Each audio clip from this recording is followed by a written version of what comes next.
Use on. Yeah. Is everything okay? Why is this?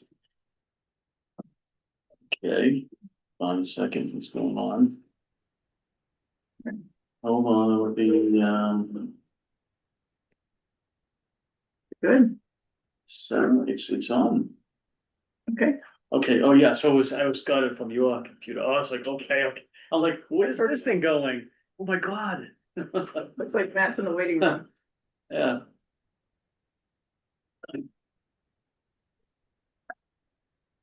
Yeah, oh man. Yeah. It's okay.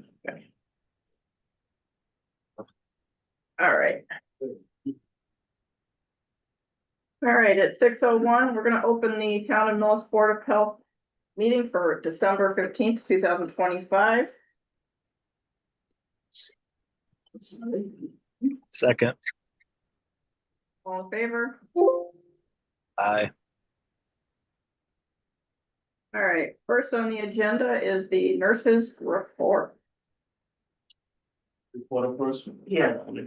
So I'm reporting on the communicable disease cases from November 17th to December 14th, 2025. Lyme disease was 1, COVID was 6, flu was 2, TB suspect was 2, Campylobacter was 1, and mumps suspect was 1. Investigation of the TB suspect cases in coordination with state epidemiologists revealed that 1 case was a B1 and 1 was B2. Neither were active, and appointments were made with TB clinic at Boston Medical Center. Mumps suspect case has not been confirmed. Symptoms resolved, and the laboratory data was non-confirmatory. As of this writing, there's 1 test still pending, but it was not, the Department of Public Health indicated that the contagious period has passed and the woman's symptoms have resolved. Respiratory illnesses reports show COVID is still present and flu is starting to emerge. Discussion with other public health nurses in surrounding communities also report poor response to flu clinics. I'm giving immunizations as requested, and I will be holding flu clinics weekly this winter. Foodborne illness, 1 person tested positive for a foodborne illness in Millis following a meal in another state. In discussion with the Department of Public Health, who will be continuing the investigation with the epidemiologists in the other state. This test sequencing is in progress. Thank you. Were there any questions? So with the mumps, is there any, well, if it comes positive, reveal it? No, so what happened was this person was out of the country with other persons who all had respiratory symptoms. She developed chronic swelling. When she came home, she went to a clinic. They did some testing that was inconclusive, and the 1 test that would be confirmatory has not been reported back, but they felt that she was not contagious because the period of being infectious had passed, and she's fine now.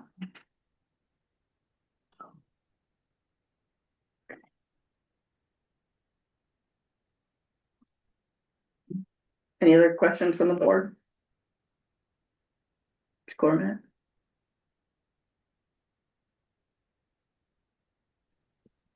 Question, Jaiker. So when you, line item COVID-6 flu 2, how are you differentiating? Is that based on COVID testing as a positive, or quite, how is that being determined? So tests that are done in physicians' offices or pharmacies, etc., those results that are positive go to the State Department of Public Health, who in turn report them to the state, to the town Board of Health. Tests that are done at home, or people who have flu symptoms and don't get tested, we have no idea about. There were 6 COVID cases reported, and because the pandemic has been considered over, we're not required to follow up on them. Okay, that's interesting. So they're coming from the state. These numbers are coming from the state based on Yes.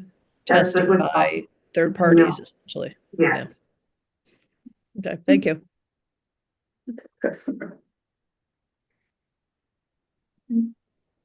Any further questions? Okay, thank you for your report. We appreciate your help. Let's see on the agenda.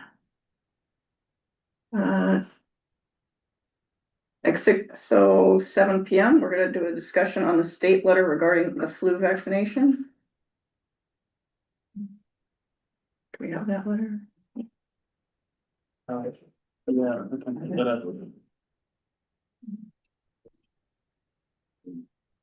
So this was a letter from Dr. Goldstein, who is the Commissioner of Public Health. What it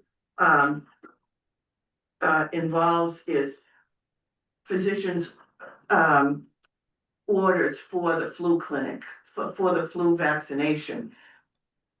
Prior to this, each town who was giving flu clinics needed to get their town doctor to write orders to say it's all right to give, these vaccines, and you have to be prepared for adverse reactions. You have to have epinephrine on hand and so forth. And he's explaining the sequence of vaccinations for children, and what vaccines the adults get and what the over 65 get.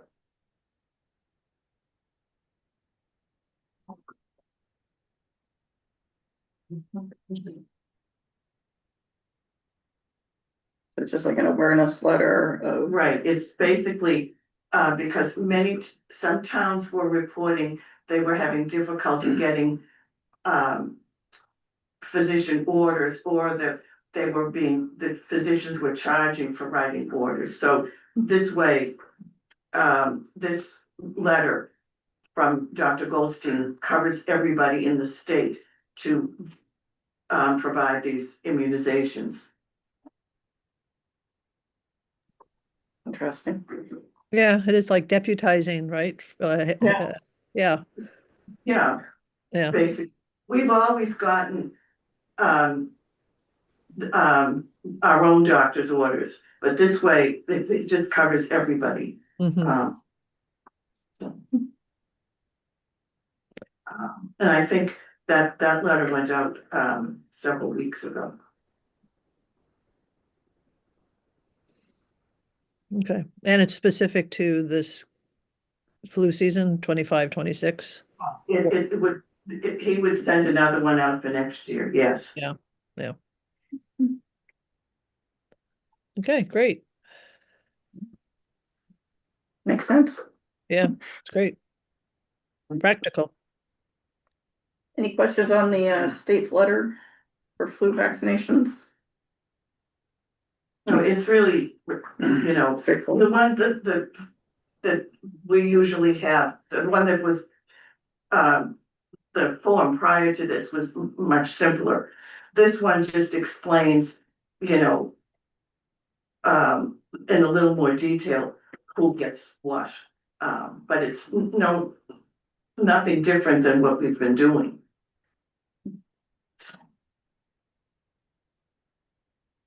Make it easier for the town.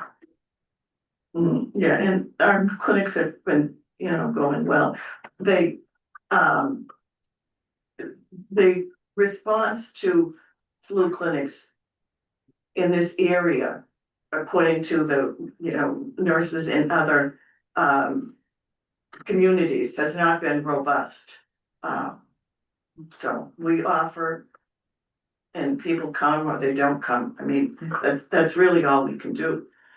I am off having clinics, in the Board of Health office weekly, for the remainder of the winter. If people, and it's going to be on the Millis, Facebook page, that information. Okay, yeah, I mean, it's just getting the information out there, they can get it here. And people have called, and I've done some at home for people who are unable to, leave the home. So. Okay, that's great. How are we doing on our flu supply? We have plenty. Plenty, okay. Yeah. Great.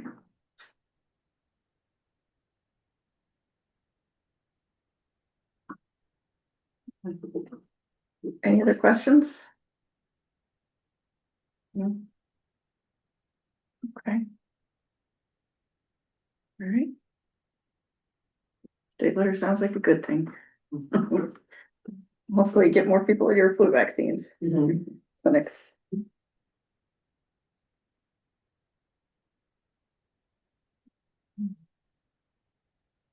So next piece of agenda is at 6:30, so we got about 15 minutes.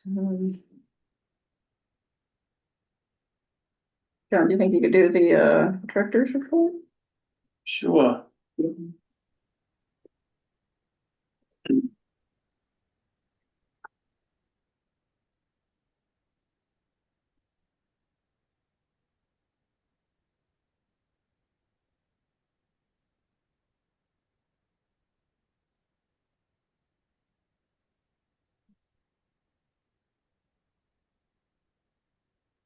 Hey, this is my director's report for December. And food establishment inspections. Most of them done by Angelo.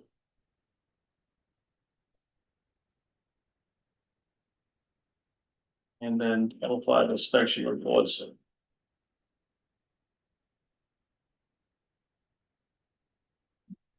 Perk tests were done, and septic tests and plans. 139 Dover Road, this is on the perk. These were failed Title V's and then perks after. And 256 Orchard Street. Was a tank, trying to remember what that was. I have to remember that there was the tank somewhere in Orchard Street. Housing camps, complaints and others. 64 Village Street. Zone 2 bedrooms, that's been solved. That's 40 bills on time. That's still in violation right now. I've been in violation for 2 months. Fines have been issued to it. With that Farm Street, that's about a place without proper heat. I can get to talk to you later about that. Okay. South End Pond, beaver complaint. And I went down there, that wasn't threatening anyone, the beaver. Taking down trees, wasn't taking anyone in danger back, that was presented. Pleasant Street, chicken coops that have to be licensed.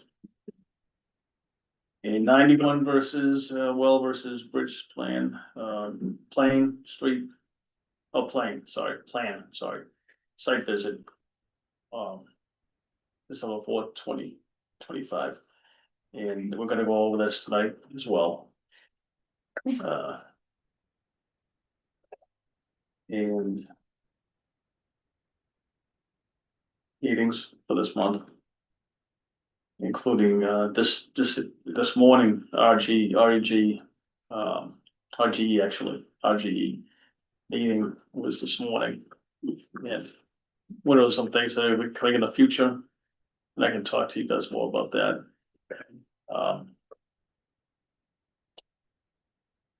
RGE, not RGE. All right, We know what you meant. yeah.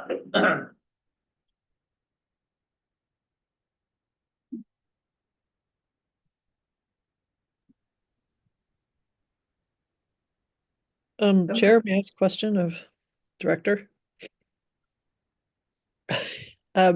John.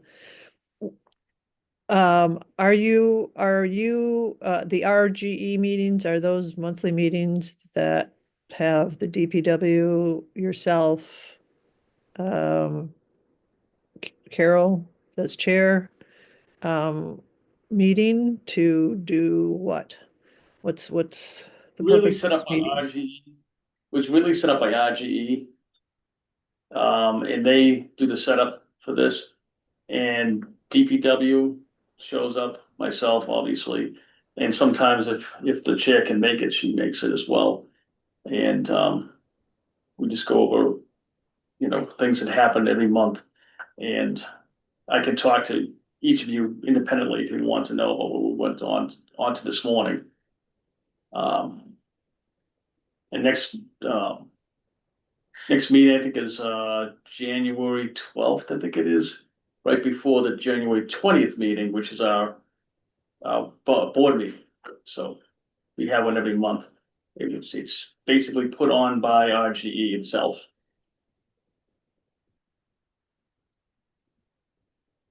Could I ask what RGE is for the purposes of people watching? Regency at Glen Ellen is the Yeah. community. That's just their nickname. Thanks.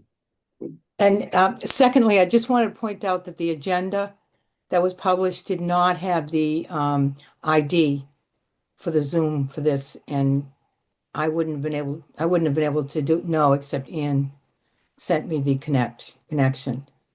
That's So- because of, There's a reason for that. there's a reason for that now. You have to pre-register to attend the meetings based on some incident that occurred, so Yeah, now if you want to attend the meetings, you have to contact someone in the office for the link.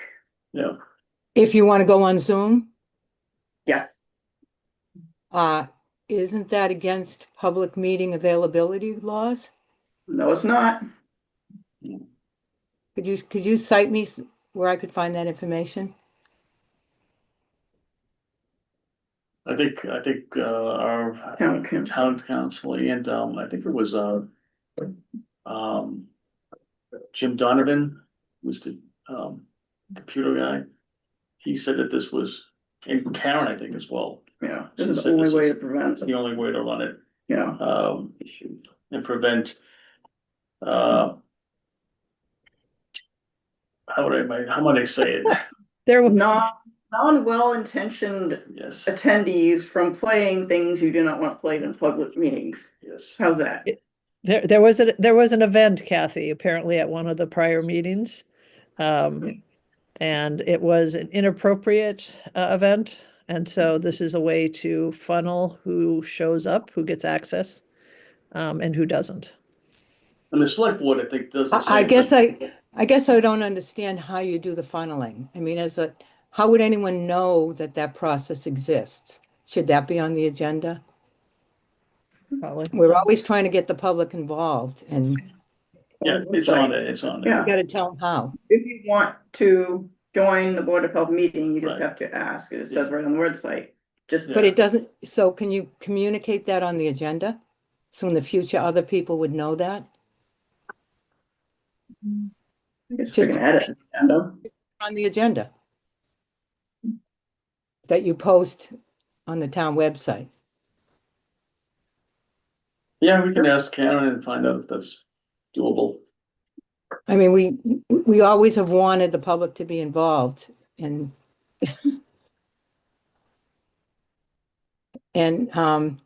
secondly, I have a quick question. I see that the nurse from the school is in the audience, and I wondered about, what about the one, the need that I see could be an emergency anywhere in the country right now is a measles epidemic. So I mean, does this thing from the DPH allow us to quickly, the thing I see, the need I see if it most likely to arise is that we need to do a lot of quick inoculations for measles. So has that been discussed at all anywhere between the DPH and the local boards of health? That you know of? We get communication from the Department of Public Health about measles, and if there were a case, the epidemiologist would be, they would be in touch with the town to do the investigation and recommend the quarantine, and then it would be up to the local board of health to find the contacts and do the appropriate, investigation of immunization, etc. So it would come from the Department of Public Health to us, and the school, I'm sure, would be involved as well. So they So there's would, been, they would inform us that there was a case.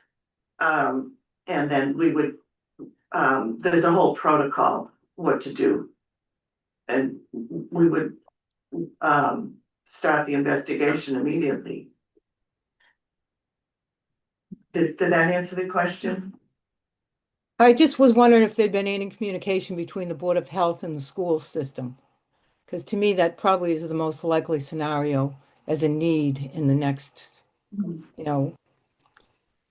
as a potential need, that's number one, since it's such a contagious disease. So there hasn't been anything. Hi Kathy. Hey there. How are Hey, you? Lynn. So this is Um, probably something you're worried about, right? Well, yeah, I mean, yes, there's so many things right now, it's hard to keep track of it all, but in regards to this, yeah, we always do, we actually run reports often.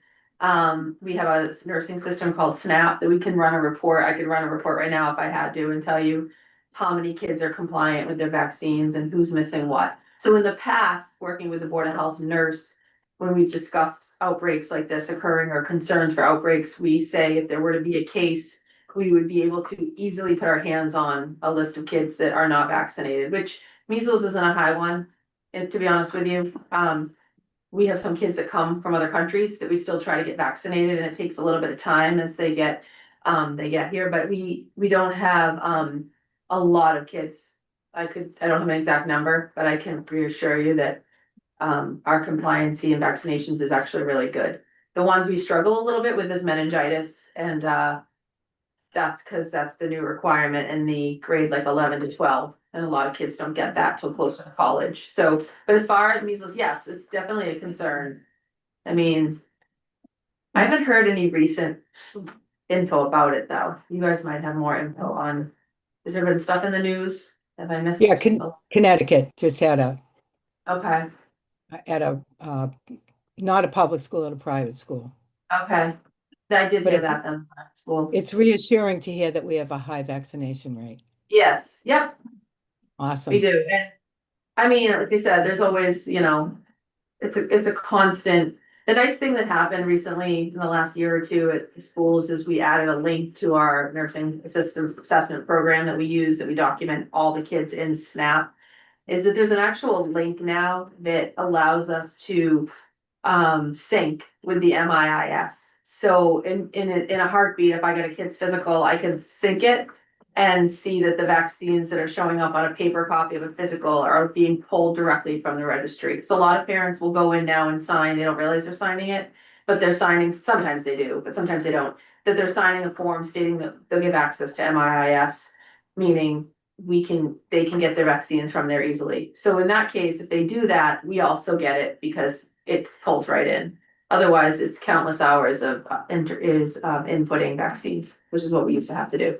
So that's a really nice quick feature. So if you got a shot tomorrow, or if a kid got a shot tomorrow, I could sync them by 3 o'clock and it would pull in. So I would know that they had an updated flu or an updated Tdap or whatever they might need. So we have updated our technology, which That's helps awesome. a awesome. lot. Yep, we actually ran a bunch of reports today. Our LPN helped me and she did a lot of that. So we do work really well. We have a new nurse and then Clyde Brown, who's been amazing, Grace Jewett, and she's on top of it. So she sent a bunch of letters home and stuff. So I think we're really good over there as far as keeping track of stuff. And always willing to work with you guys if you have concerns. We always have in the past. Ann knows that, Kathy knows that, all too well. We won't go back Thank to those. you. I know, we don't ever want to go there again. Ever. Contact tracing. Excellent. All right, we've got 3 minutes to our next agenda item. Any other questions about for the school or the nurse?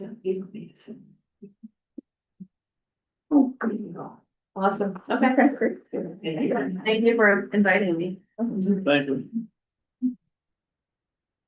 Bye, Kathy. See ya. Oh, yeah. Yeah, this will sign in. You signed it? No, we will. Thank you.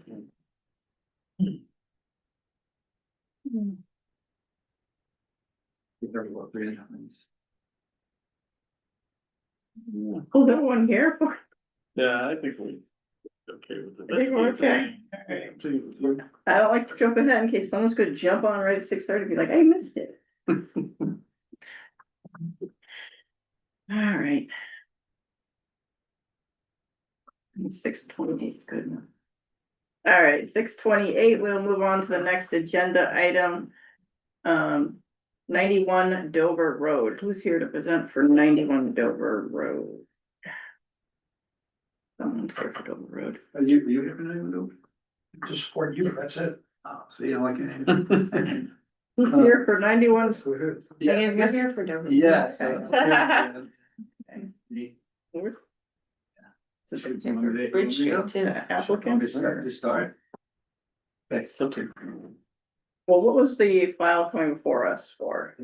Was, Yeah, this was for 91 Dover Road in, he has a private, drinking well in a yard. And the plans that are going next door, there was a, infiltration basin, yeah, and the potential for it contaminating your well. You're worried about that. Yeah. And it's an apartment building that's presently being.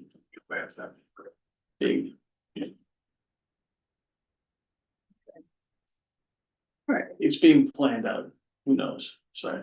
Right. Is it 3 apartment buildings or 1? I'm sorry.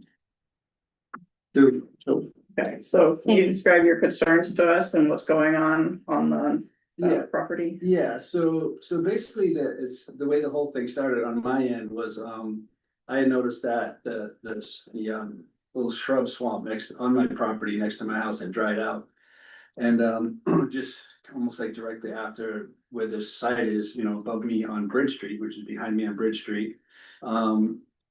Brought in massive amounts of fill. I mean, truckload after truckload for weeks and weeks and weeks, moving land, cutting down trees, bringing in rocks, boulders, digging holes, filling with stuff, all kinds of stuff. And that's just the short of it. So, and there had been some sort of interactions between some of the neighbors and some of the people trying to figure out what the heck is going on that nobody really knew. Except that they were using it for some sort of landscaping business or something like that. So anyway, I heard that there was a cease and desist because they were doing too much, and then I just sort of like let it go. But then when that swamp dried up, I became concerned about my well, which is about halfway between the swamp and all the filling that they were doing. So I went to the Board of Health looking for any kind of documentation of my well, plans, depth, all that stuff. And I think you remember, John, we went through, there's nothing in the file, well, couldn't find anything, couldn't find out any depth or anything. And then in the meantime, that was when they found out that there was some sort of a plan in there for a 40B apartment unit, 36 units, 2 big buildings, a parking lot, and then, as I found out, infiltration basin, which basically drops off the property, behind my property more directly. I mean, this whole thing surrounds my property, but more directly, within close proximity of my drinking water well. So, so my first thought, my first action was really to find out what was going on with was to deal with the water. And before I even saw a clear sight of the plan was to figure what's going on with the water. So I emailed the Conservation Commission to Camille Stanley, and but then immediately, like the next day, she responded to me. Within a day, John had responded to me and said, "I'll come right out." He was out within a day, observed the site, and then within a few days, they had the whole crew down there, kind of checking it all out. Saw what they saw from a different point of view, because from where my property is, it's on the lowland.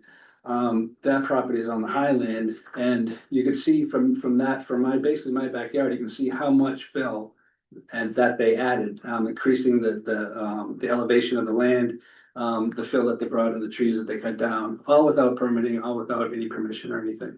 So this started this whole kind of, albatross of trying to figure out what was going on. So then to come to finding the details of the 40B plan, that the parking lot was sort of situated, off to one side to the, I guess, trying to think direction, I don't know, maybe the southern side of the property, which below that, now there's gonna be an infiltration basin, which basically all the runoff from the street, the buildings, the parking lot, which includes sand, salt, pollution, tar, oils, whatever else ends up in the parking lots, would basically be directed down to this basin, which is the edge of the basin. I don't know if we actually know exactly where that is, but it's probably no more than 20 feet away. The center of the basin, as we measured it, was 60 feet away. And that spot where they could put that basin, 100 feet would basically bring it up to the land elevation I brought up, but we'll call it the wall of land that they brought in. So there's really no place on that property that type of a basin could go that would not affect my well and my drinking water. So, again, one of the aspects is my drinking water well that I'm concerned about. I've just recently engaged in hired someone to do a test on my well. 83 Dover has done the same. He's the next closest, and then I think it's 32 Bridge. Do you know Nancy's? That's it, and Yeah, they also have done a test. I'm the only one that have done a PFAS test. So I've done repeated tests on my water. The water's always been clean. And then I added VOC and the PFAS, looking for other things, because in this whole process, I knew that there was some sort of shenanigans going on up there in the woods, probably over the years, 40, 50 years or whatever. But looking through it and kind of really digging in, you can kind of see what was going on in that land up there. So I'm not just concerned about, number one, they could completely change the hydrology of that property in my land, drying up the swamp, which feeds the Maple Swamp and continues down to the Charles River. Major Conservation Commission thing, but also too, for the people that live there. We've just seen the change in the hydrology, which is bad. So that's the wetlands, and that's dealing with the natural layout of the land. Number two, they brought in fill. They buried dirty land, dirty fill. And, you can say it's hypothetical, and I don't have proof of that, but I don't think it would take a short amount of time to figure out that land has been nothing but a sort of a dumping ground over the past 40, 50 years. So now they've taken that dirty land, changed the hydrology, changed the direction of the water's going. Nobody can really figure out where it's gone. And then they buried it with other fill that we don't know if the fill is permanently clean or is good or clean land as well. So now you have that on top of that. And then they want to dump a infiltration basin, which to me is nothing more than a septic system next to my well. So in short, the infiltration basin to me is like impossible, like why would that ever go there, like that can't even happen, but I really would love the support of the Board of Health to say that this can't happen, just to put that on writing. But the most important thing is to restore the hydrology of the wetlands and the water that flows through that land, that property should be returned to its original condition, all that unpermitted fill should be removed. Planting trees, you know, that would be nice, but whatever, if they wanna build a house up there, that's their property, they can do whatever they wanna do. And then also too, that land and that ground should be tested now, after what they've done to it. So anything that I can get from the Board of Health, specifically, and most importantly, that infiltration basin doesn't belong anywhere in that area. And then also number two, I'd love to see you guys support the notion that, that the land and the fill that they brought in there is actually could cause more potential, contamination of my well, 83 and I think it's 32, Bridge Street. So that in a nutshell is what I'm looking for. For me personally, for my neighbors and also for the wetland and the wildlife that surrounds that house. That's, you know, been, nothing short of chased away at this point, but I just see some sort of restoration should happen at some point. I don't know, John did a wonderful report. I think it's probably public record. I did that for the Conservation Commission. Yeah. Yeah. Yeah, great. They report. did accept it and the recommendations to pass along the concerns, Yeah, but it's not within our jurisdiction as we see it. because of the location of the property itself, it falls within this, I think it's 100 feet of the wetlands. That wetland was 100 feet. But you've got 100 feet before his wall and where he's doing everything is more than 100 feet Yeah. from that, which on the state maps, the wetland and the perennial stream start from that old wetland.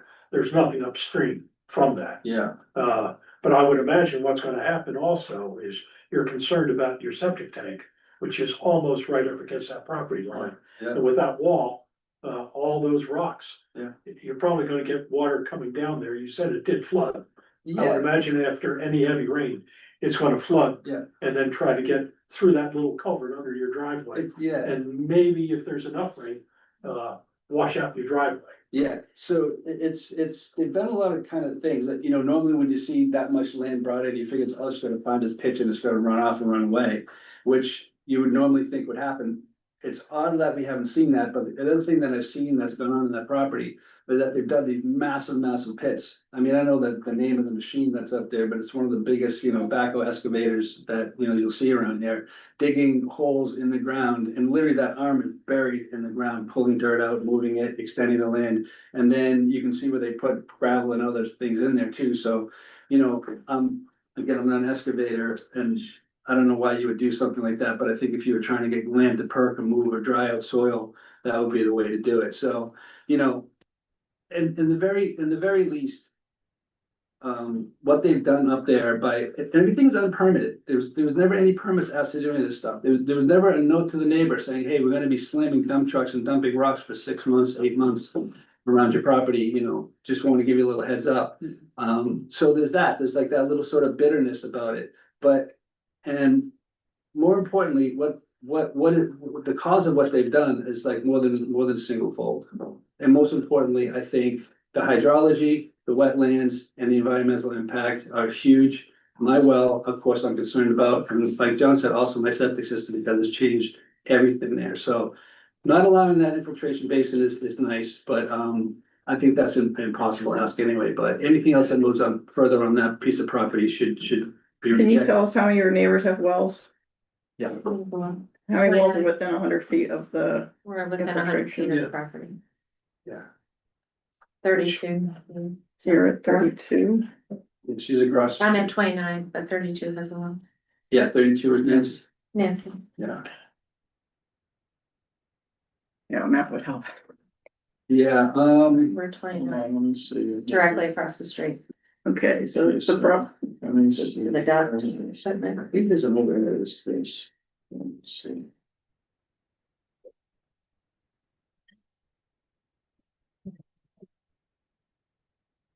think there's a 100-foot setback for private wells from infiltration basins. I'm trying to find it. It is, Okay. yeah, this is And then a, the storm this is sewer just, report. my name's Dan Merrick and I'm with Legacy Engineering. I drew the plan. It's just a concept plan.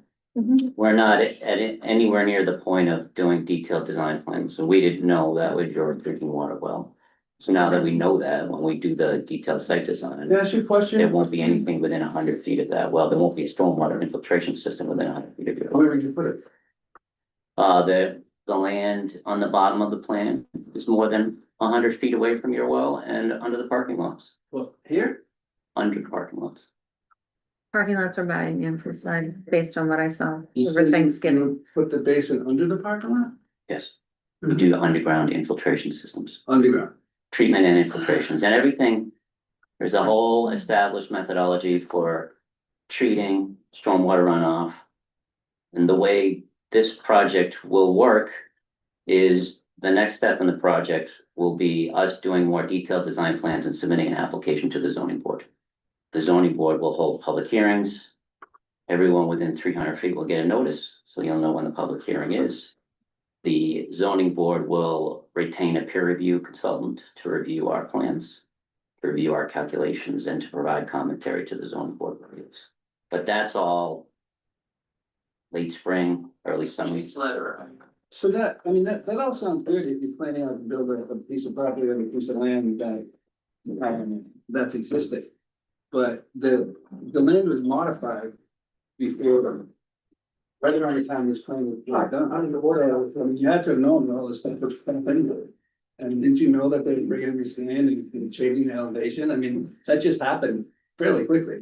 I became aware of it recently. I'm gonna respectfully have to disagree with you. Adding some fill and cutting down some trees is not gonna impact your It's well. okay, It's not so gonna impact the you can respect- wetlands, yeah, a couple hundred I feet away. understand what you're saying, you can respectfully disagree, but just saying, cutting down some trees and adding some fill, that is not what happened on that property.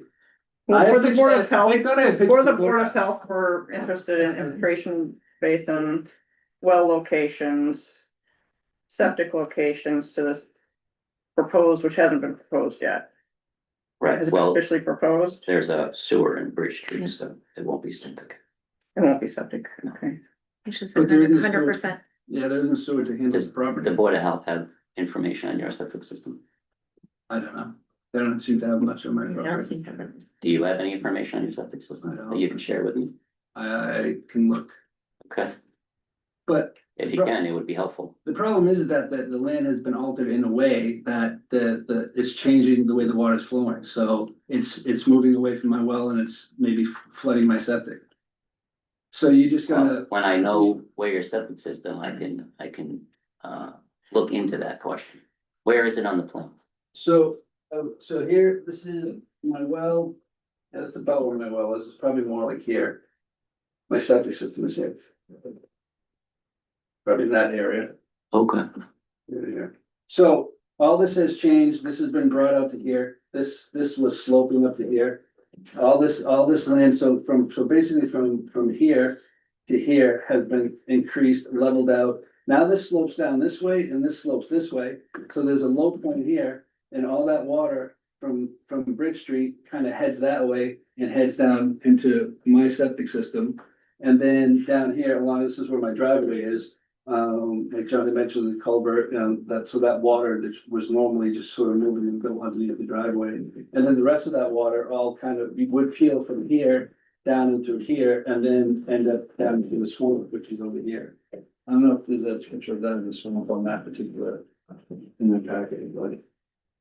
Well, if you can get some information on your septic system to John, he'll send it to me and I'll take a look at that.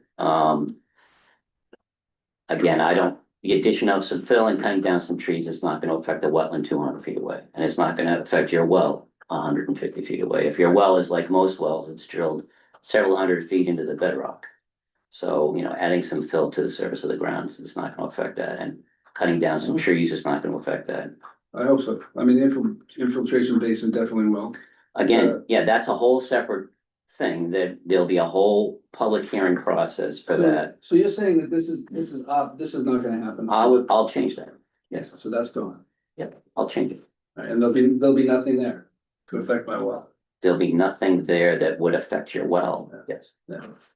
And that's understandable, but again, the hydrology and the actual, the movement of the water is changed by the amount of fill that they put in there. It's obvious and it's evident. And it's illegal. It's illegal. I actually don't think it is. But if you have a specific concern about overland runoff going into the area of your septic system, I'm sure that they could do something temporary, like build a little berm to divert that water out into that flat area. In the meantime, I don't think that's a problem. Well, I think that's a minimum, of course, but the main thing that I'm concerned about, like I said, is the hydrology, where the water's going, why the water's dried up, will my well dry up? And also to what is up there in that land and in that fill that would affect my well, because that all runs down to where my well is. Fill is clean. Huh? The fill is clean. It came from a residential home in Natick. Okay, so but what's below the fill? The natural ground that was there. Clean, tested? The original ground. They added dirt on top of the ground. Was the original ground clean and tested? I don't think they tested the original soil on the site, no. No, that's. No reason why. Why would that be required? I'm Bill Lenahan. I'm here on behalf of Bridge Street. Oh, nice to meet you. Nice to meet you too, Mr. Stucci. Finally. Yes. Yeah, so, I can show you aerial photographs, I can give you people that have lived around the neighborhood for years that have showed the stuff that was on that land. Did you just buy the property? Is that what it is? Yes, So you bought it recently? yes. Alright, so prior to you buying it, then all that stuff is removed and sort of hidden and is gone. If you go on Google Earth, you can see the evidence of all the stuff that was on that land. And I've even heard from neighbors, again, since this happened, I've gone around and talked to my neighbors, I've only been there 10 years. So I'm new to town. As I talk to the people that have been in this thing for 2-3 generations, they all say that that land was a dumping ground. So, you know, for you to just, without a permit, without any recourse, just to go in there, just to fill that, cut down the trees and just throw stuff on top of it to hide it and bury it. I'm calling it out. Okay, except that nothing was hidden underneath there. If there was material on the top, such as old construction equipment that was removed, how does that affect the land that's sat atop? Because if you look at the history, and again, from word of mouth, and from the people that have lived in that neighborhood for as long as they have said that there's always been contamination on that land. But of what nature and why, how do they know it's still there? And There's only what one- testing do you have for it? There's only way one to find out. Let's get it tested. If I can show you aerial photographs of the stuff that was put on that property after years and years and years. If I can show you aerial photographs of what's been on that land, then that should show you or anybody else that has common sense that that land probably is not clean. And whether it is, or whether it's my hearsay or neighbor's hearsay, that should have been tested before all that stuff was done and before they started adding all that fill, which was unpermitted. But you've been testing your well, you said. I have. So this stuff supposedly has been here for decades and you've been testing your well and you've never had a problem. Cause For my, 10 years. like you said, it's been, well, I never tested it for VOCs and PFAS. And it's not my only concern. My well, good, I hope my well is contaminated. That'd be the best case scenario. But again, you change, so if everything was left the way it was, that dirty land up on top of the hill was left the way it was, and if my well was clean, it's probably good to say that that well would remain clean. Once you start digging it up and moving it and adding it and changing the way the water flows, it dries up the swamp. Who knows where that water's going? Now, we don't know, because water finds its way. That, you don't need to be an engineer to know that water's gonna find its way, and it's gonna make its way, and it's gonna change its path. So that's what you guys did. But we do know where the water flows. That's a simple hydraulic test. And it flows downhill at the groundwater level, wherever that may be, and that was not disturbed by putting soil on top. Well, then, so what about? Your engineering has to confirm otherwise. Yeah, well, so I think it needs to be investigated at least, and I think at the very minimum, all you guys have to do is bring in a third party or bring in somebody that can come in and that can test that land, and if the land is clean, then you can do whatever you want. If that land isn't clean, And when will you be testing your well and furnish us with those results? it's being tested now. I called it in a week or so ago, Okay. so that's 7 to 10 days. But my well, clean or unclean, doesn't have much to do at this point with what's going on top of that hill up there. And why are we here? If it's not affecting your property, then why are we here for this We discussion? don't know that it's not affecting my property, but And neither do you. everything Well, at else is this affecting the point, let's property. wait for what test results back, cause this is not the form, this is not like I agree. form for this. Send your well results to the Board of Health And if you at the could next step. provide a sketch of where you think your septic system is to John, he'll send it to me. If all the neighbors can send where their wells and septic systems are. You said you have a well? Cause they have it all too. Do you know if the Board of Health has a record of that? No idea. They don't seem to have a record of our That well. street. We have 3 wells, 3 You have 3 wells. former wells. We have 1 well that works, 1 existing well. Can you provide that information to Absolutely. John? That'd be They may great. have the old well on record. Okay, yeah. Yep. So can we agree that Do you that have a land should be septic tested system as well? at least? No, we're tied in down to. Alright, Can we agree that that land should be tested? Common sense? what is our protocol for that, John? I don't know whose land you want to test it, yours or Bridge Street. which street? I mean, Oh, there's no evidence that there's actual contamination there and that have a property owner have to go through all these expensive tests Yeah. based on Let's see what the results speculation. of that. Let's see what the well once you tests do the back. VOC. Yeah. And the PFAS, you get information from that and it comes up high or something like that, then. They should be testing too. Okay. It's- I think just one more, I think it's one more thing to change, like you said, it's 450 feet down in bedrock, it wouldn't affect it. That doesn't change that, what's happened up there on that piece of property anyway. I would think that, I'm Bob Weisen, town planner, I got a development director. That if your test results show come back positive, it would then probably, that would go to the ZBA. And they'd probably request the land testing and the peer review, you know? Yeah, I mean, when the ZBA public hearing goes on, everybody can come just like this and make whatever comments, ask questions, and the zoning board will have engaged peer review consultants as part of their hearing process. So they'll have that to rely on as well. That's a whole separate process. And like I said, you'll all receive a notice for that public hearing. Everyone within 300 feet of this site. Yeah, well, that's good, I like the same things that fall in the line of process, in the way it's supposed to fall in, this has not happened up until this point. And to think that it should just be brushed over is a little bit insane, so. Let's wait for I say we wait for the testing, we'll see where it goes. And then, we can meet again and decide what to do, but in the meantime, to say that that land shouldn't be tested is an understatement, it should be tested.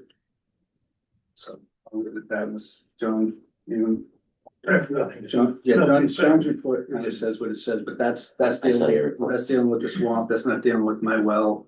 And it's not dealing with, the land above, so. All right, thank you, everybody, appreciate that. So please send me anything you get. Well, Well, or if if he gives you a sketch on a septic system, send that along too. That way I can just have that information. Yeah, who should I give that to? You can give it to John. You. You can email it to me. Thank you very much. Thank you. Already steal your chair. I do.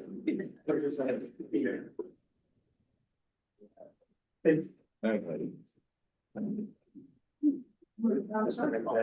you doing? hey, how's it going? Good. Okay, thank you. Alright, it is 6:55. The next item on our agenda is 40 Baltimore Street. We got like 5 minutes.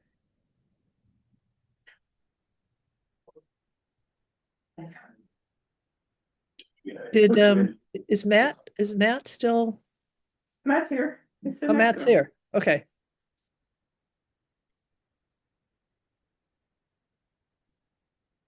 Why aren't you on? I've been listening. Okay.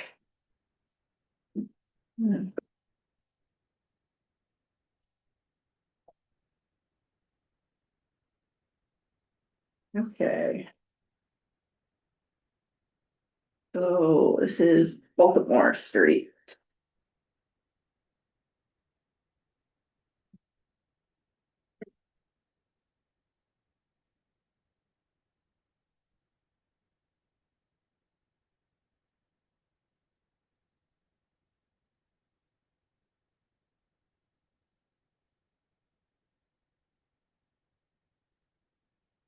You have some large plans, hard copies if you wanna look at Oh, them. sure. The same, Thank the only thing, I did revise the plan, I have a dimension from, the leach field to the front property line. Okay. There was no dimension on there. I submitted them. Yeah, if there, I noticed a pump. Dose and alarm system and. Is this the buoyancy calculations, buoyancy calculations? Yeah, I submitted those separately. You did? Yeah, Oh, they're not, I didn't put them on the plan, but they were submitted, oh, really? yes, Okay, yep, that's better. with my soil logs and Okay. sieve analysis. Did you put on the pump dose and alarm system on? Yes, it? You yep, did? yes. Those two sieve tests, two variances today, right? One is for the well and one is for the sieve. Correct. Sieve, which is not the perk, you take a lab.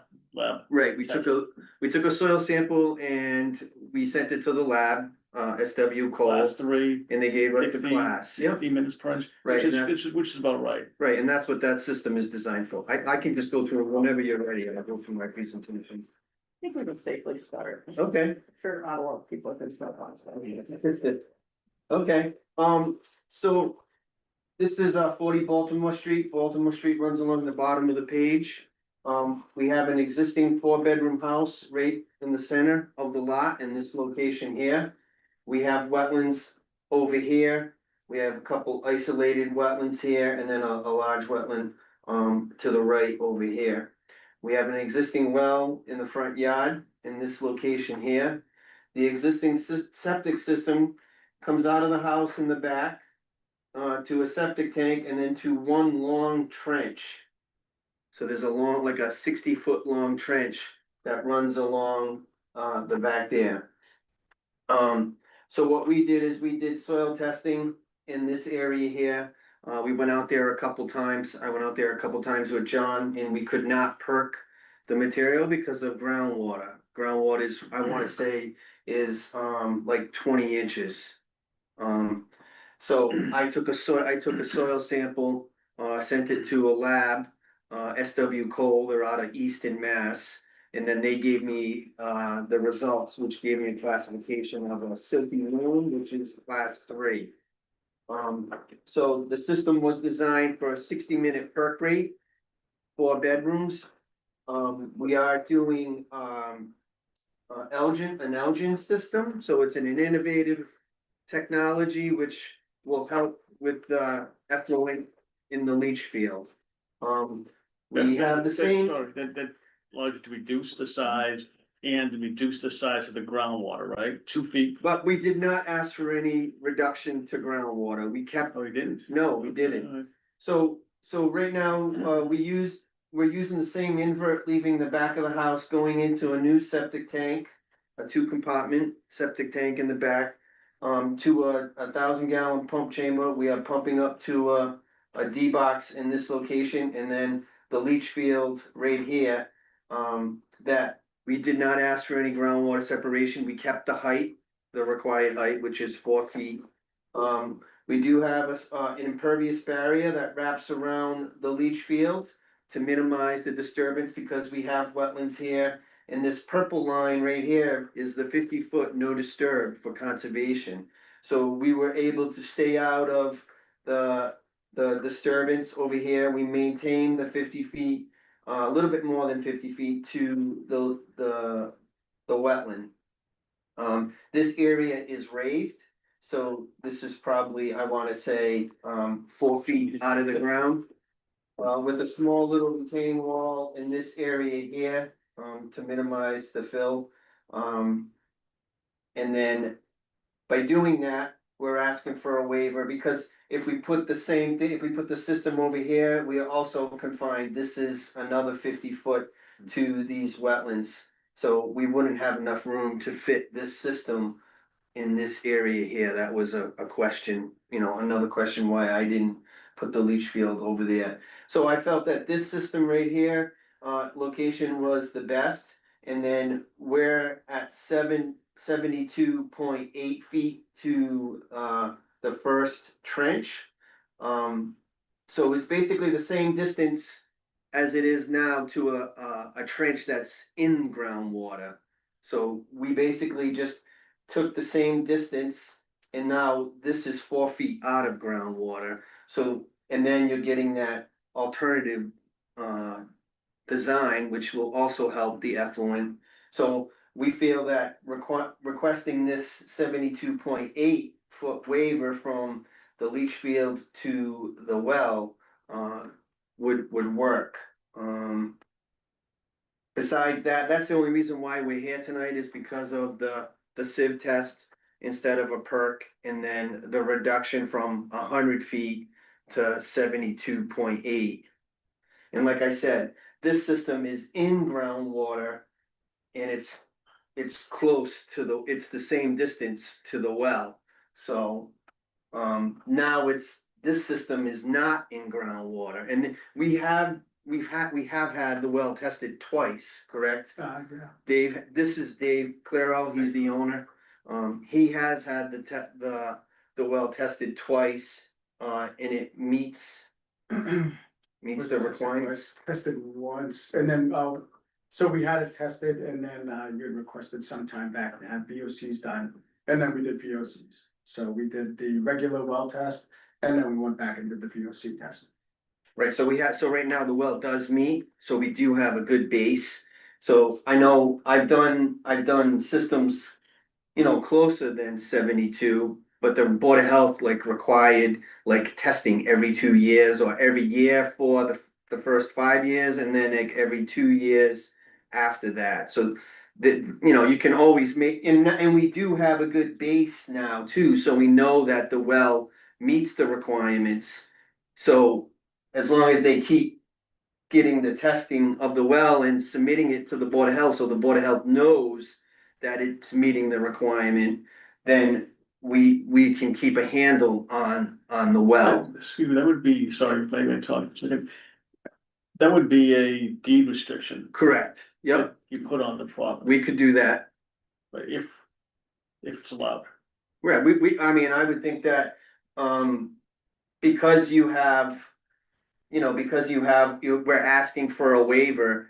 Most Board of Health require a deed restriction on the lots. Anytime you ask for a waiver, the Board of Health requires a deed restriction. That'll just inform the homeowners, and as they transfer to different owners, that they know that they have to get their well tested, you know what I mean, and submit those reports to the Board of Health.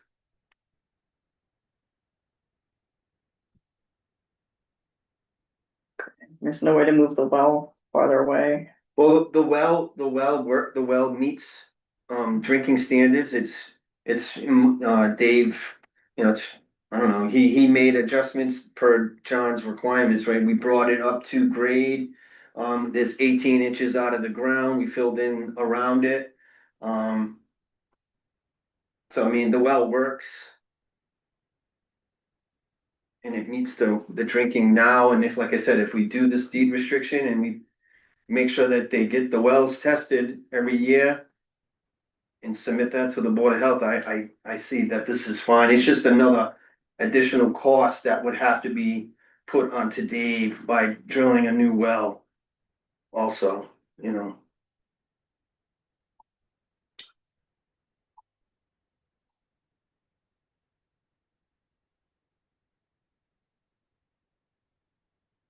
All right, any thoughts from the board? Or John? Any comments?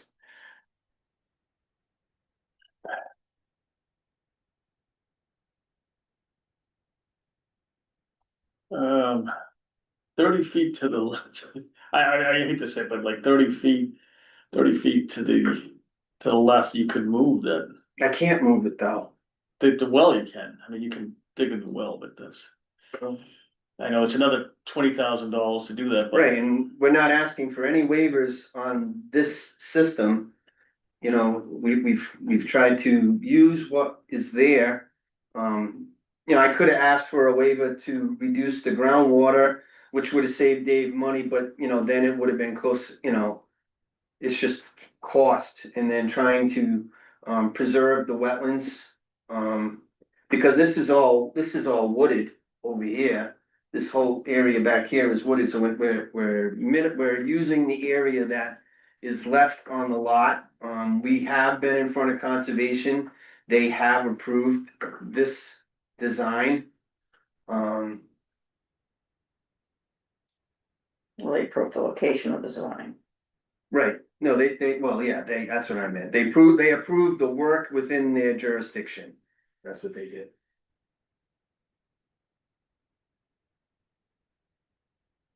You know, we adjusted the well like you wanted. Yeah, could you talk about that, John? Just about what you saw with the well, why you asked for an adjustment, that sort of thing. Well, I didn't ask him to do it until the board actually. Oh, I Yes thought or you- no. I thought No, you- I did not. Okay. He never even applied for it, that driller. So he did it without permission. I thought we No, told no, you that it no, was being done. no, that was done, like, without approval from the board, myself. I said, wait for the board to decide whether or not they're gonna do Oh, this. okay, I must have misunderstood then. And then you said, oh my God, I think this guy already did it. And he never came in and applied for that as a driller. He goes, oh, he came into office, and goes, oh, I didn't know I had to. Well, yes, you do. So it's, you know, it's been taken care of, but it's not necessarily something that was approved. You know what I mean? So I'm confused. Can you talk through that? There was a driller, but the well already exists. Yeah, The willow exists, it's an old well, and he didn't have it raised. And I said, if the board approves this, you have to get it raised. To get 18 inches from grade, great, yeah. 12 to 18 inches.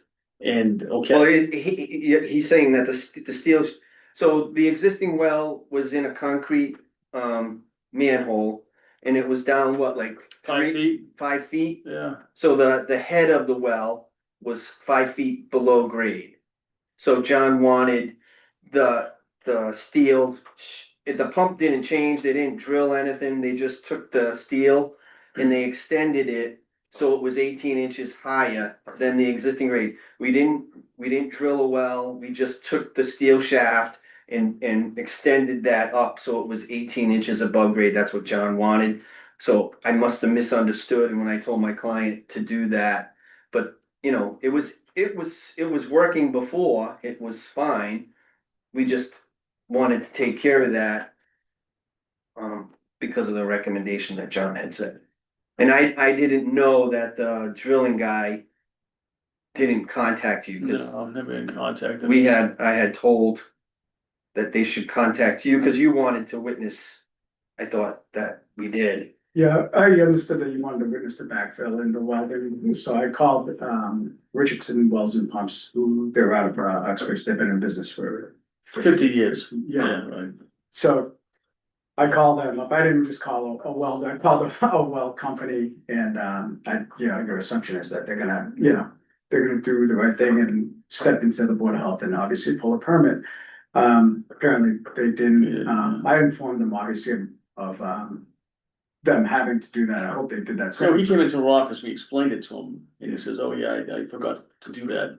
And then, before we backfilled it, I understood that you wanted to witness it, so actually I called you and I said, do you have time to go over there to look at it, make sure you're happy with everything, and that's how this whole conversation kind of, manifested, so.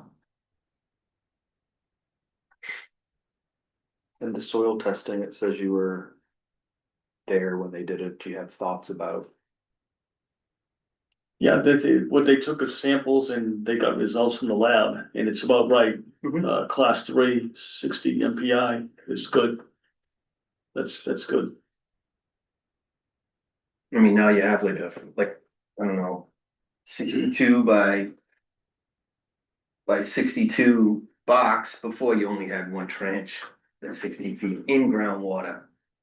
Now this is out, 4 feet above groundwater.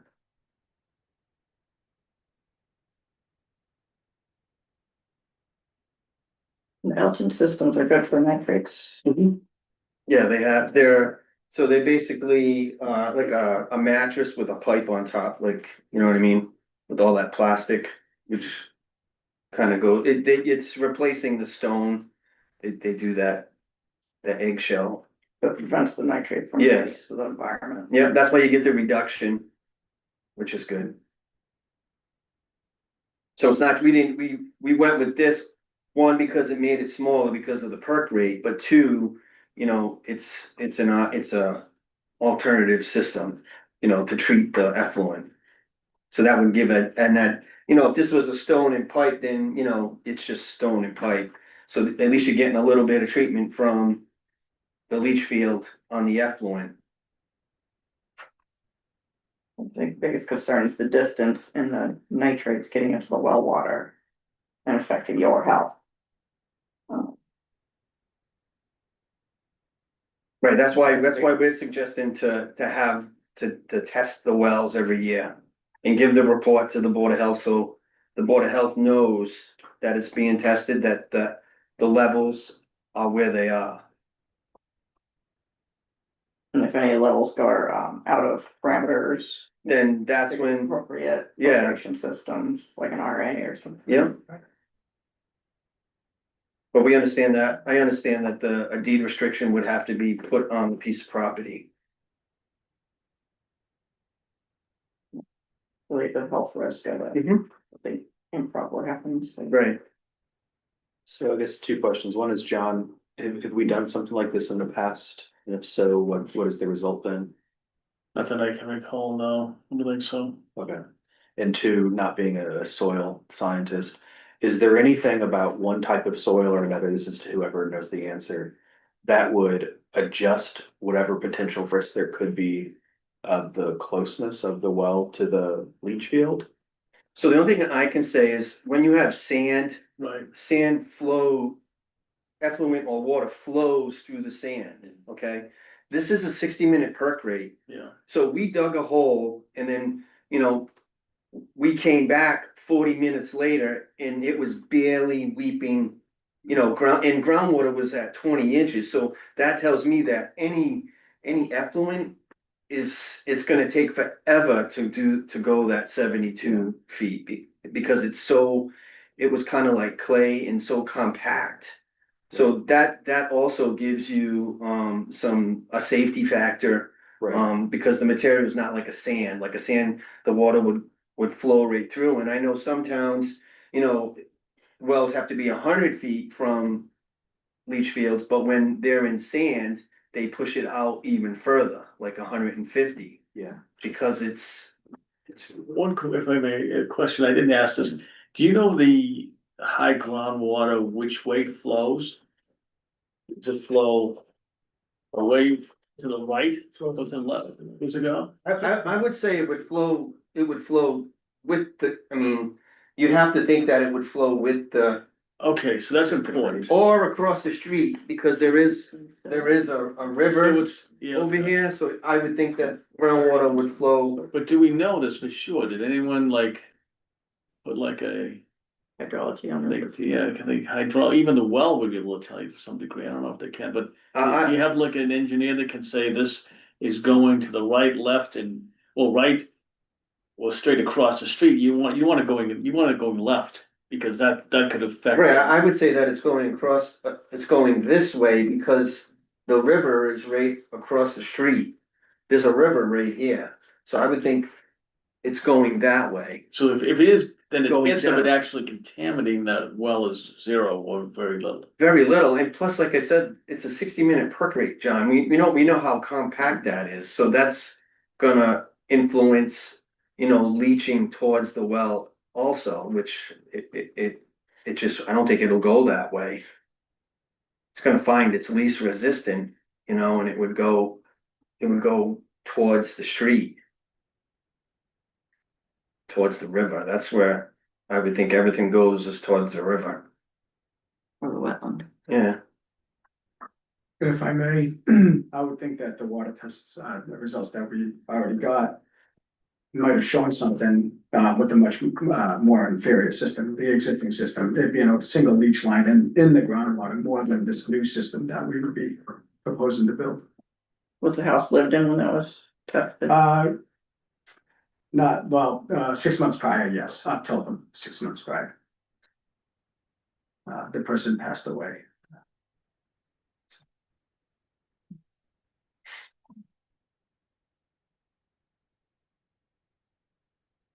What do you think, Jakar?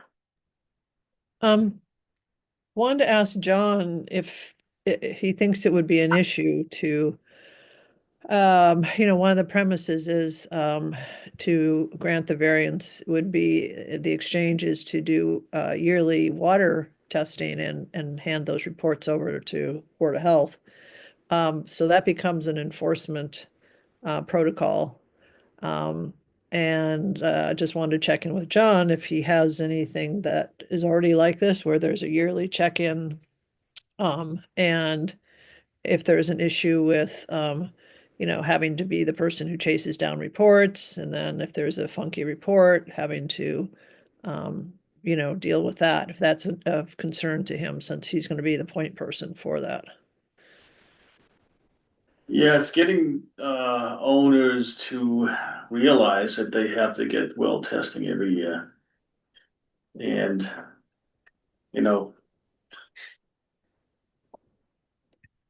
it's something they must do, and if they don't do it, we should probably put something in like a computer that maybe lets us know that the people have not given us that 1 year or something like that, and they write them letters and stuff like that. So yes, I hear where you're coming from. I hear where you're coming from. And we'd have to determine what tests we want, because not just say coliform bacteria, be more. Yeah, it's usually the bacteria and the nitrates that they test. It's not necessarily everything, the VOCs and everything like that. You have to test every 2 years or 1 year. It's usually bacteria and nitrogen, nitrates, and those are the, Yeah, that makes a lot of sense. yeah. That you would test those things. Do we have an idea of what that testing costs? I'm just curious. Bacteria is usually about $300. Well, At least that's what the last time I paid for it.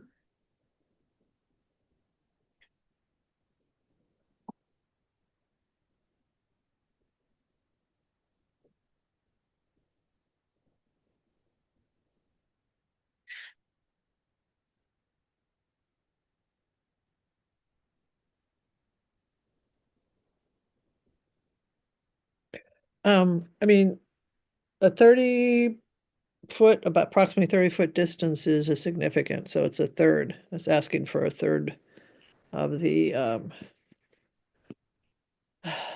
distance to be voided. It's not 10, it's not 15, it's 30. And I think arguments have been well made. I just think we have to be very clear that it's a significant ask and it would be a significant give. And that John's going to have to be tasked with following up on that exchange of, the testing being done yearly and followed and responded to.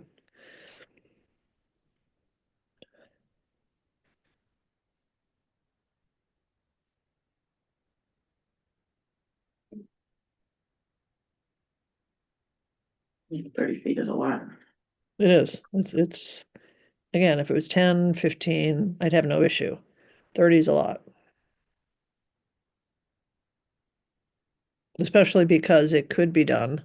Yes, we understand it's an additional expense, but we have to balance, expense versus the reason we have these regulations. So, and variances are,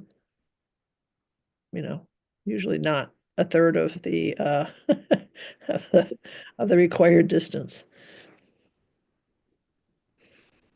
There any distance to the wetlands on the wall? Yeah, 50. We're at the. I was gonna say, I had a similar question, which was, could the well actually be moved? I don't think it would. because you got the driveway, you'd have to get it on, because there's a garage in front of it and you can't put it in front of the garage. So we'd have to go on the other side of the garage. That's what I was wondering, just looking at this, cause I saw. Yeah, there's a driveway There's there, only so much room here and then you have the street, so then you would have to cross the driveway. Yeah, I do think that's a practical question that we need to understand, cause if something is or isn't a possibility, that plays into right what you decide to do.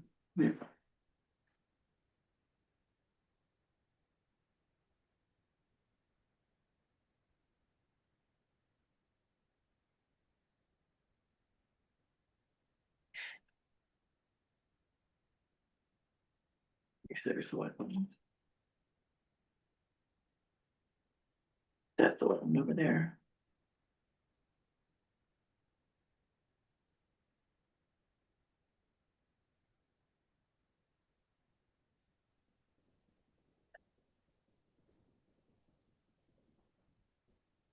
We'll say in general, it is an upgrade considering that the existing septic tank is essentially in the area, so that part is positive.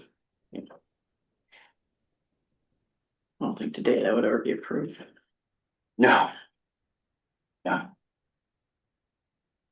And then, yeah, so what is the distance? I know you said it earlier, but I can't remember from here to here. From the existing tank to the well now? I wanna say it's 50 feet. Okay. So then theoretically, this is also an improvement. Correct, yeah, then the leach field is in groundwater and it's the same distance away and it's undersized. So we're improving the size, we're raising it above, we're making it meet the groundwater separation. And then, we sized it accordingly with the 60 minutes an inch. I mean, that one trench does not meet the sizing at all. And it was just like a 4-inch PVC pipe in sand. That was it. A 2-foot wide trench, yeah.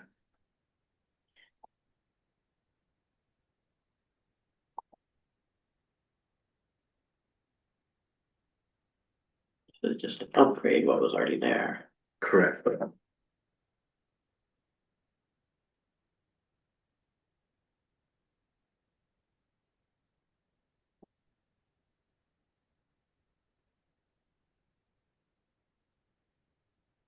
How long would it take you to determine if the well could be put anywhere else?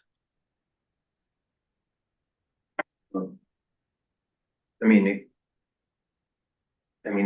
it can be put anywhere else. Well, I meant legally, because you will have some restrictions, right, as to where it truly can be. Correct, yeah, I'd have to make sure I meet all the setbacks from the right of way.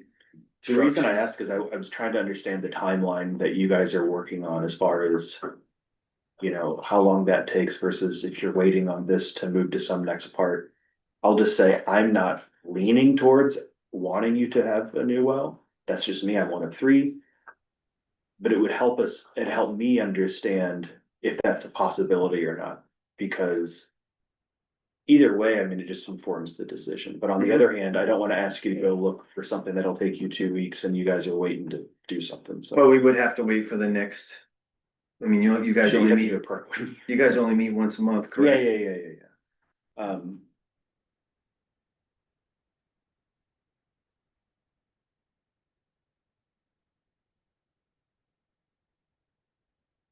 It's basically balancing the potential health risks of having a well that close to a septic field. Will a Elgin system be? We've seen a lot of those systems over the years. I don't know what Jacquard thinks, but they seem pretty good. I don't know, John, have you got much feedback from the folks that have put these in over the years, the Elgins? I know Dan's told us a lot of Elgins. positive things. Elgins, we haven't put many in. We've put a couple in them, haven't we? Yeah, a couple. Yeah. And they tend to be better at cleaning. Where you get, better filtration. Yeah. Right, and and the Elgins, you're also allowed to go to 2 feet to groundwater. Right. Because it treats the nitrogen. But like I said, I'm not asking for that 2 feet, I'm keeping it 4 feet, so.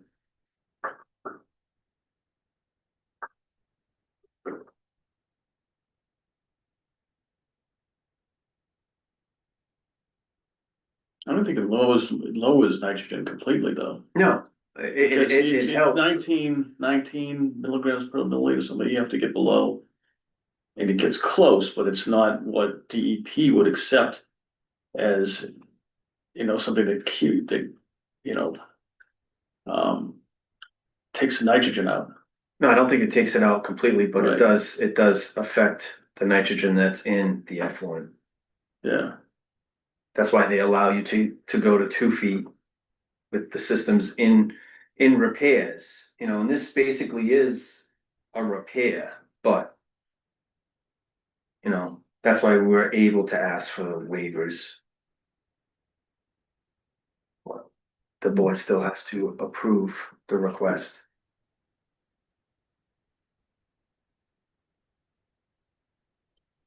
Yeah, you're correct, John. Down in the Cape where they're being, essentially have the mandate to do zero nitrates, the nitrogen.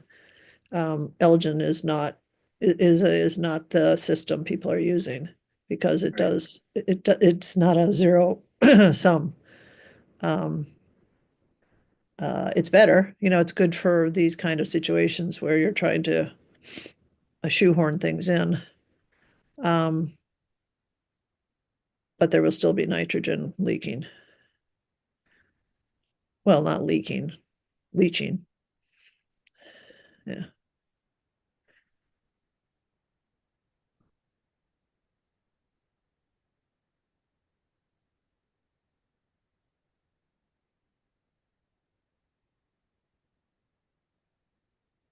I mean, correct me if I'm hearing this incorrectly. It might be possible to move the well, but you haven't considered that because of not, of the expense factor of moving the well? Is that accurate? Well, also the well is working properly now. It meets the requirements for drinking water. So we felt, it's an existing structure. We have the right to ask for a request, a waiver. Because it's a repair. We are making the site better than what's there now. That's the reasoning that we asked. We feel that we're making an improvement to the existing conditions, and we'd like to use what's there. That's existing.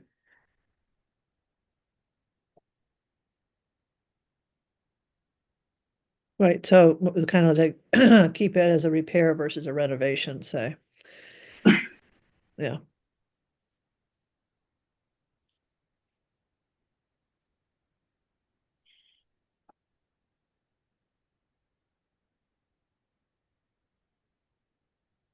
So where are you on this, Carol?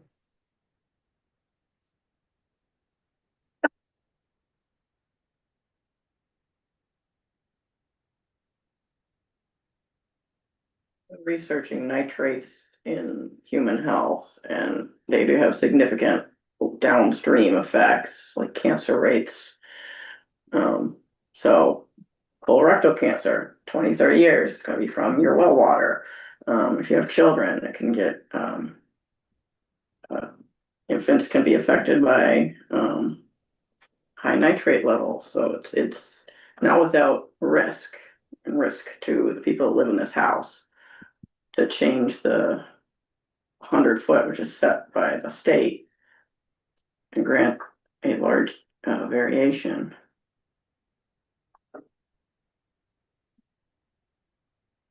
Is the Elgin removing nitrogen? It's like a 50% reduction, but it's not removing all the nitrogen coming out of the system, going into the water. I would say probably an argument would be able to be made that with not only this system, and the perk rate of this type of soil, you'd probably have less of a chance of having issues than even if you had 100 feet with good soil with a typical system, would be a really good argument. Like a in-ground stone and pipe or just regular infiltrators. on, for example, 3-minute or 6-minute perks, and you were 100 feet away, I would say you'd have far less chance of getting nitrogen than this system. That would be my argument.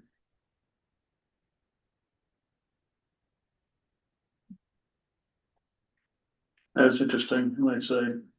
I didn't think of that. For less than 2, at 100 feet would be probably more. Just saying, this could be more dangerous than something with 60 minutes per inch being 70. Hmm. Because it's the speed and the opening to that flow. Right. No, I think Yeah, that's that, I think interesting. the perk rate in, I feel the way the groundwater is flowing, you know, towards the street, towards the river, you know, it's not gonna be going towards the well. Just because of the material there, cause the closer you get to the river, technically, the better the material, you know what I mean? Cause most of the times you find sand adjacent to rivers. And I would think that groundwater is gonna search for the easiest path.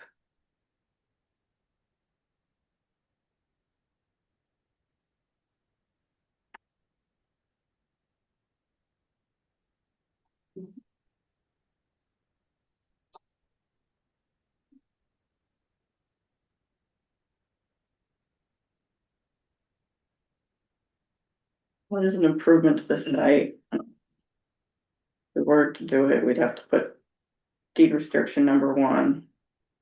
Yearly water testing required to be reported back to the Board of Health. And we're gonna enforce that, I'm not sure. Calendar, right? Calendar, that sounds like it's, you know, the worst enforcement is like, if they don't do it, we condemn the house.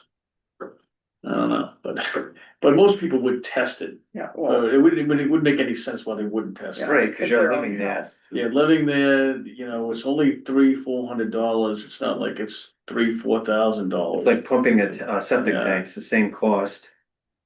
Yeah. Yep. I can't see anyone that wouldn't.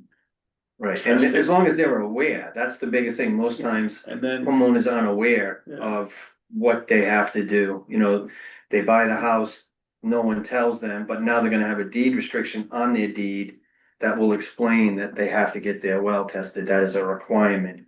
And if that was you know, emphasized at closing, emphasized with the as-built, cause most of the times we submit as-bills to the applicants. And then as long as, you know, you give them additional paperwork at the time of the closing, at the time of the as-built, that they get copies of everything. they could do 2 things. They can do a filtration system if it does turn out. Or they could actually move the well. Right, that could be up, yeah, You and gotta move it. You don't put, filtration down your basement, get rid of anything that's coming on. You know, So it's- there's 2 possibilities.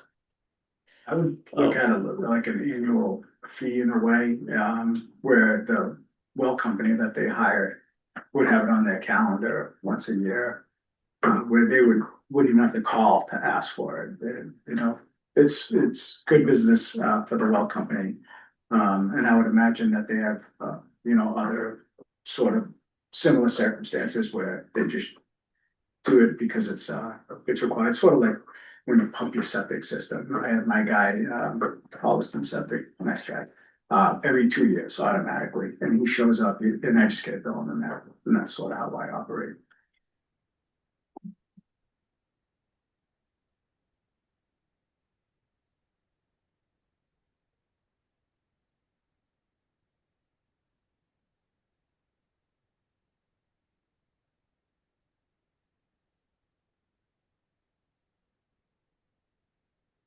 Right. Is there a way to, if we were to say grant the variance, is there a way to term it? So that if we see that there's nitrates showing up in the testing, that we then come back in and mandate that that well has to be repositioned? are we able to do that? John, do you know? Good question. I haven't heard that before, but it's a very good question. I'm not exactly sure. It sounds as though boards can make decisions any way they want, and the Mhm. results be what they want. I would argue a better way to do it is to say must be remediated to the, I don't know, satisfaction of the board or something. Let's pretend it happens in 20 years. That might not be the best way to do it, but I wouldn't want them to get stuck with that. But I hear what you're saying is there needs to be some sort of, I guess, enforcement or mechanism of if it doesn't pass, what happens? Otherwise, it could be just up in the air. Well, I don't know what happens. Can I ask a question? This would be something that you might know better than me. If, for example, they did it for the first 5 years, I'm just using that as an arbitrary number. And it never came up with anything. Does that kind of give you a glimpse into the future that it's really working and that you really don't have that to worry about, where it can kind of, you can wean it away out, or is that just permanent? Well, if it starts to fail in 20 years, how would Right. you know? I would Right. think So it'd that- be later on, you know, right now it's brand new, it's gonna be working great, you're gonna see perfect testing for like 10 years, and then all of a sudden maybe something starts to go downhill, or something's wrong with it, and that's when you're gonna start to see the contaminations. I was thinking maybe it was the opposite, where the septic starts to fail.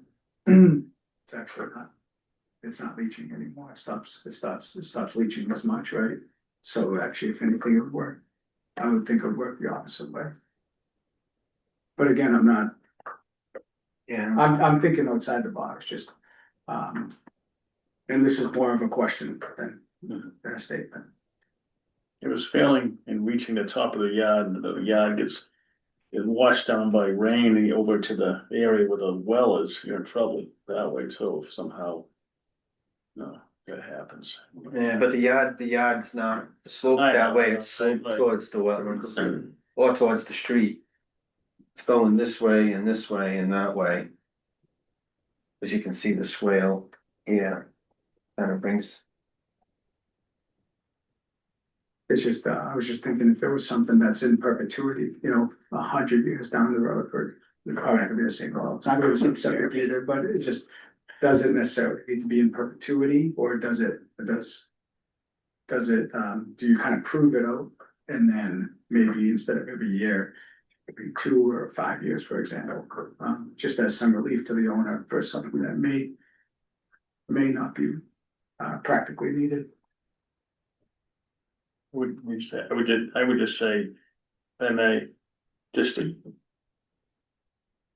find out what they say in 5 years, if they wanna, come aboard. They come then.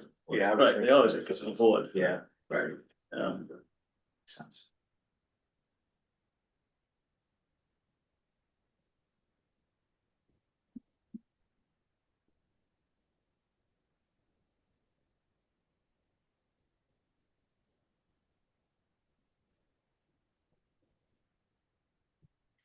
So if we were to approve a variance of 30 feet based on 3 factors, one, the system being proposed isn't a great improvement to the site and what's already there.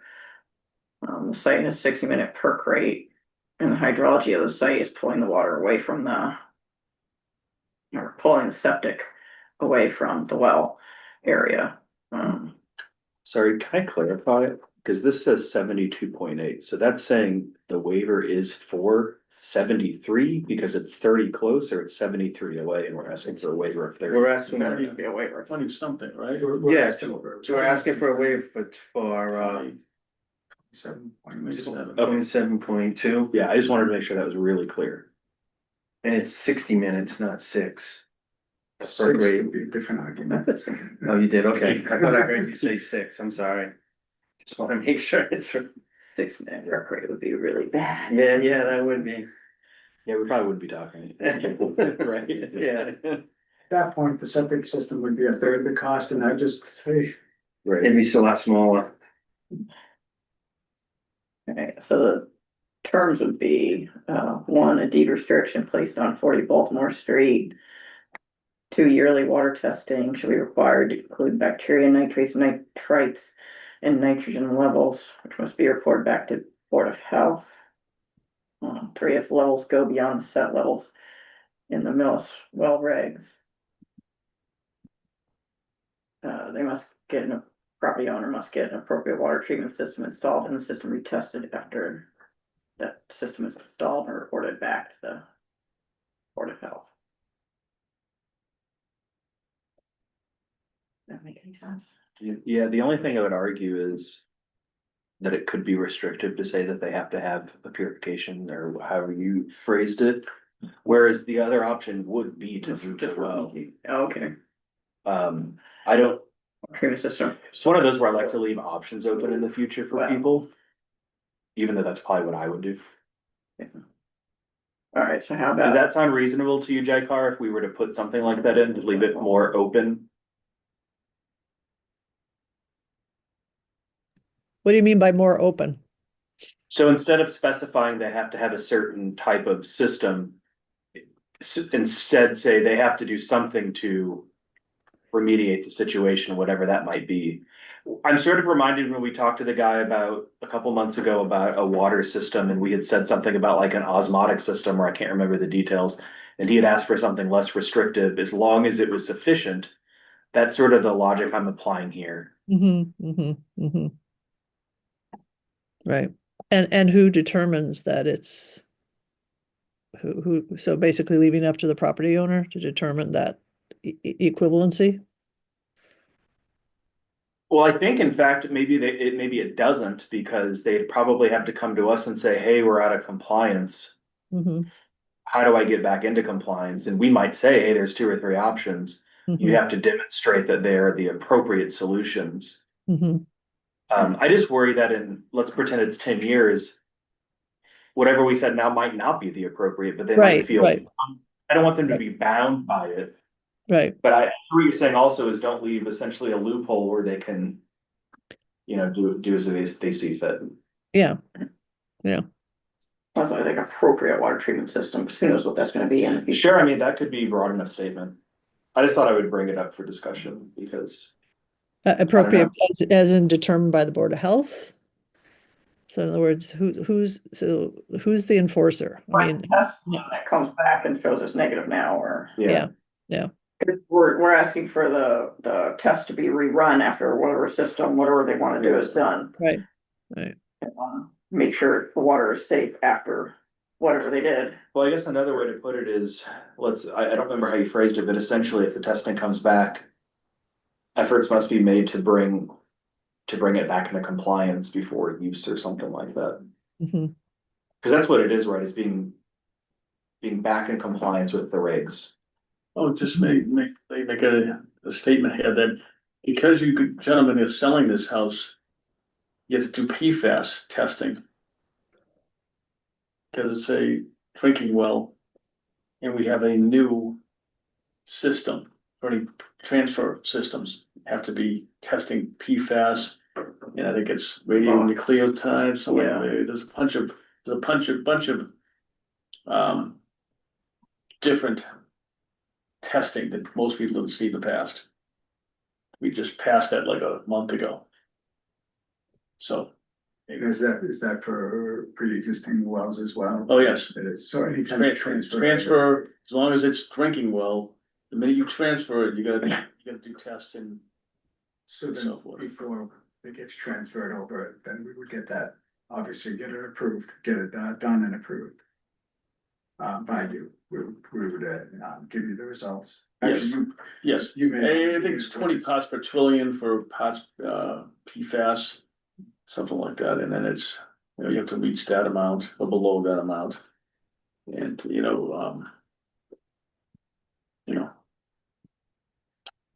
fact, they have this, that's what we're planning on. Being property transfer, cost tonight, which is similar to what these gentlemen probably will be doing. In a few months or 6 months, if you're selling that time, we're gonna have to send this notification to all the families in town that are drinking wells.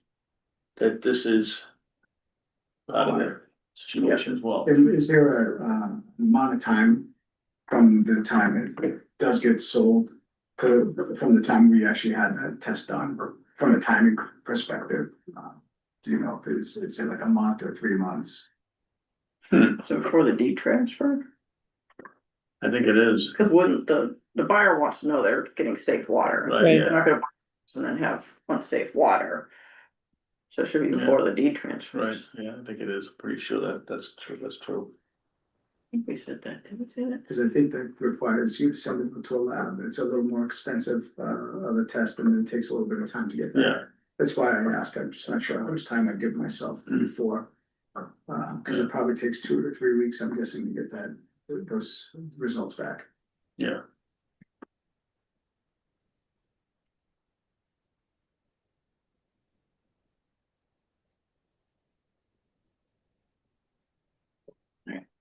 So sorry, just to be clear on what you guys were asking.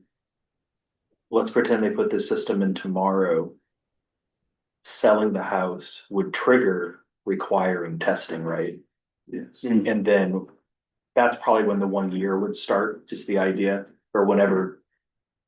The When you deed get the- transferred or whatever that, Right, when you get the first yeah, test, that's when it would start. Yeah.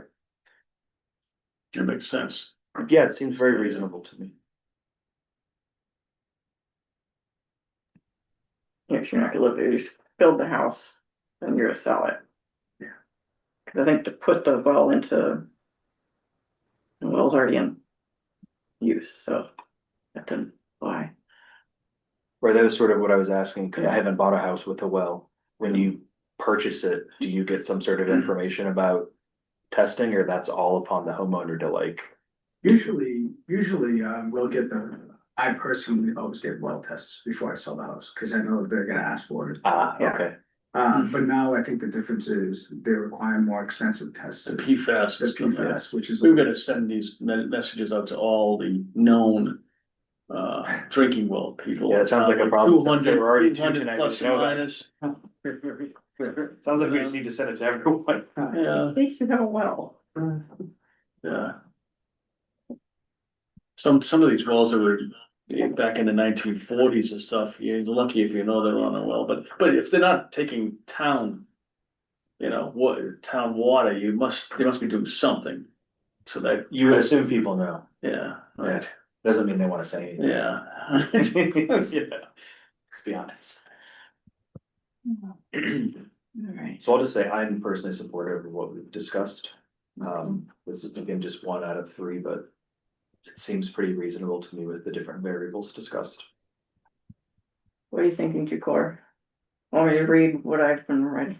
Yeah, no, I think as long as there's kind of a balance to the, kind of to the ask, that there's a give of some sort in balance that, kind of gives us the same, outcome that looking for the 100 feet would do, which is, making sure that that drinking well water is healthy. So if we've got a different way of doing that other than distance, then as long as that can get set up and actually be effective, then I'm good with that.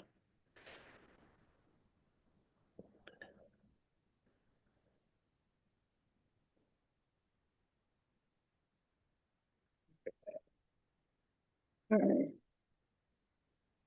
What are your thoughts, John?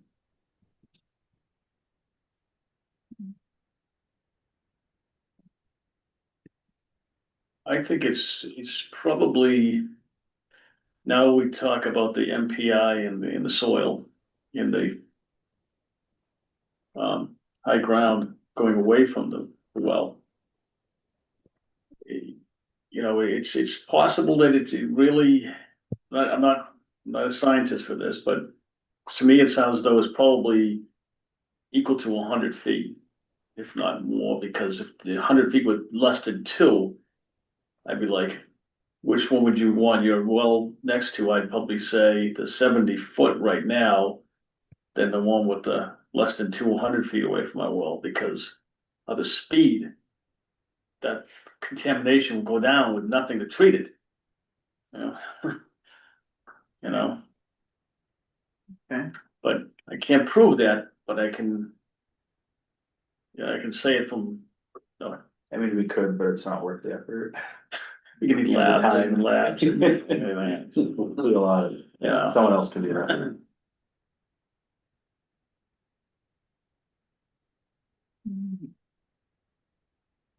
So, let's see. Yeah, there's. So would this, Any so is what you're proposing, Carol, would be on the deed restriction? Yes, As part of the deed restriction, that testing, annual testing has to occur? yes, and that'll Okay. be reported to the Board of Health. Right. It's 40 Baltimore Street. I don't know if you got that number right. Sorry, what was it? 40. 40, I said they're on there. But then you guys are listening. And does what you have in there, Did I write it right? does it have local upgrade language in it? Cause that's probably useful for the civ test. To replace the perk test. We've usually used language like that, right, in the past, Jaguar? Yes. Yes, You approved that before, a Yeah. couple times. yeah. I just wanted to make sure the language was consistent. Local upgrade approval. Oh, I guess they're both right here.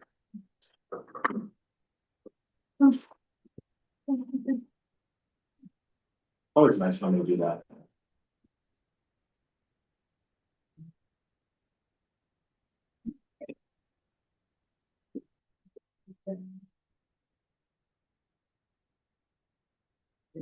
Local upgrade.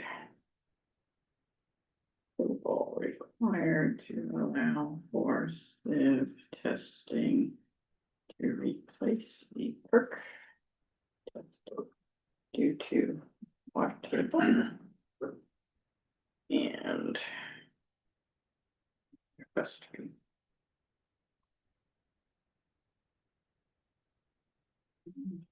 I would just put 72.8 to make sure. That's what matches the plan, not just, yeah, that's what's up. Yeah, 72.8 right here.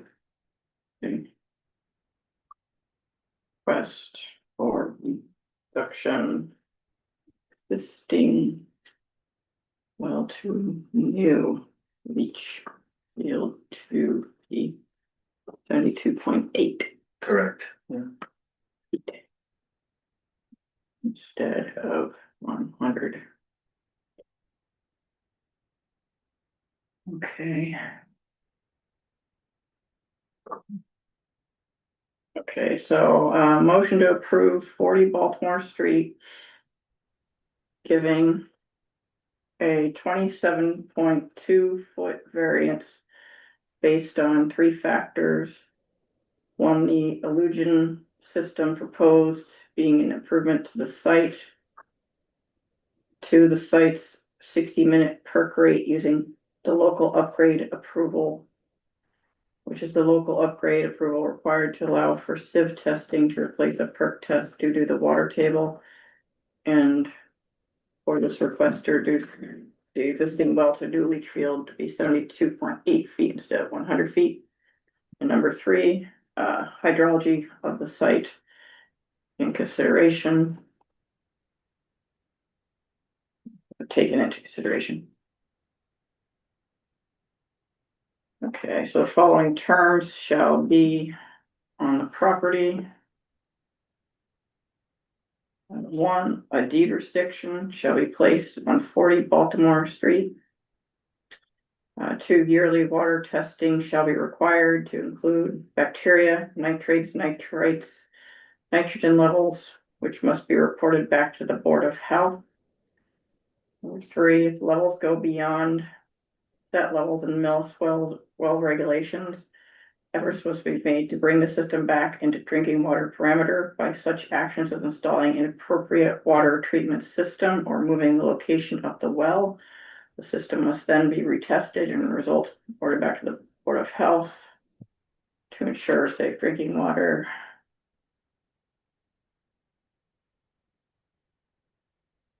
And selling of the house triggers the testing of well water and start the 1-year clock. Again. How's that sound? All right, Good to me. can I get a second? Second, All in favor? Aye. Say aye. aye. All right. Motion approved to give you a 27-foot, so 27.2 foot variance. Thank you. Thank you. Thank you very much. What about the SID test? Good test? That's part of It the was part of it. local Oh, upgrade okay. approval. I just So read it. can I ask, just because I'm curious, as an engineer, how much of your time is spent in meetings like this? So this week I have 4 every night. Every night? So do you work less during the day to No. make up for that, or you just No, work I'm like 60 behind. to 80 hours a week? No, I'm behind, so ask Dave, he knows. Yeah, okay, I was just curious. No. At least this one's early. You guys started early, which was nice. 6 o'clock is very nice. Oh, yeah. Sometimes I'm out till like 10:30. And then have to be at work at 7:30. Yeah, that sounds horrible. You guys want this? You, Or John, I don't know, if John, you want to keep Keep one? one for the file. Keep one, yes. okay, thank you very much. Thank you so much.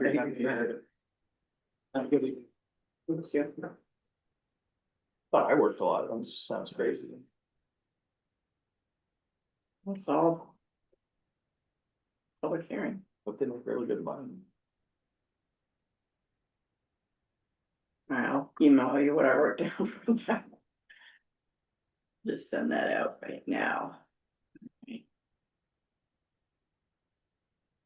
Okay, so all we got is to set it's 7:59, setting the price for drinking well property transfer applications.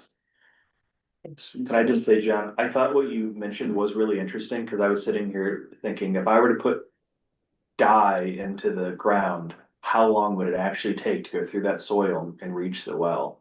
Interesting. I have zero idea how to do that experiment, but I thought it was interesting, kind of what you suggested, because what if it's 7 years? And testing, is not useful for that amount of time. On the other hand, by the time you do the experiment, you could just test every year and be done with it. That's the scientist in me wanting to do experiments. Phosphate moves 30 times slower than nitrates in the soil, Does so it? it's like, it will move, but it's very slow. Yeah, interesting, I didn't know that. What in the future will we ever figuring out? All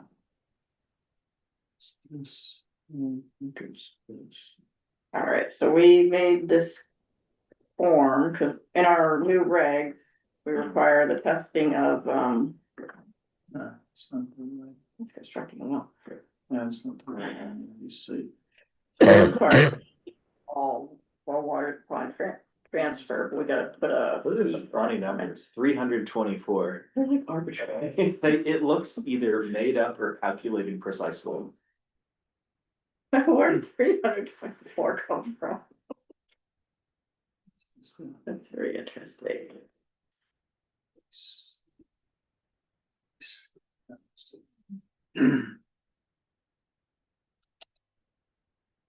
We're actually on time. I saw that, it was amazing.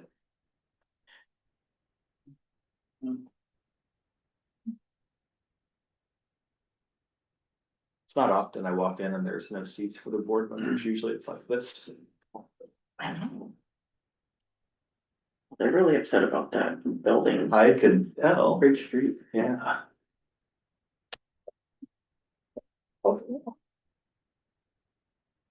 So this is the well permit that people go for the new wells, repair wells. New is $324, the repair 130. And we were thinking the other day was myself and Heather were thinking about what should we use for property transfer, because it's gonna be a lot of work for us to make sure that they're doing the right test. And if it comes out high, that they install the right type of filtration units and retest and all this stuff, Right. so. So sorry, just to be clear, let's pretend that guy sells that house tomorrow. The idea is you have to get results, review them, potentially work with the owners to remediate anything that was found. And so that's what you're imposing a fee for. Yes, Right, and it's set at whatever it is because everyone's sort of paying a percentage of whatever work you have to do. Some people there'll be no work, some people there'll be a lot of work. yes. Okay, I just wanted to make sure it was like really clear to me. Do we know of any other towns? We're Structures or? like 1 out of 5 towns in Massachusetts that are doing PFAS testing. So we're there's not many people who are doing this. So, eventually it will be other people doing it, you know that, Yeah. but,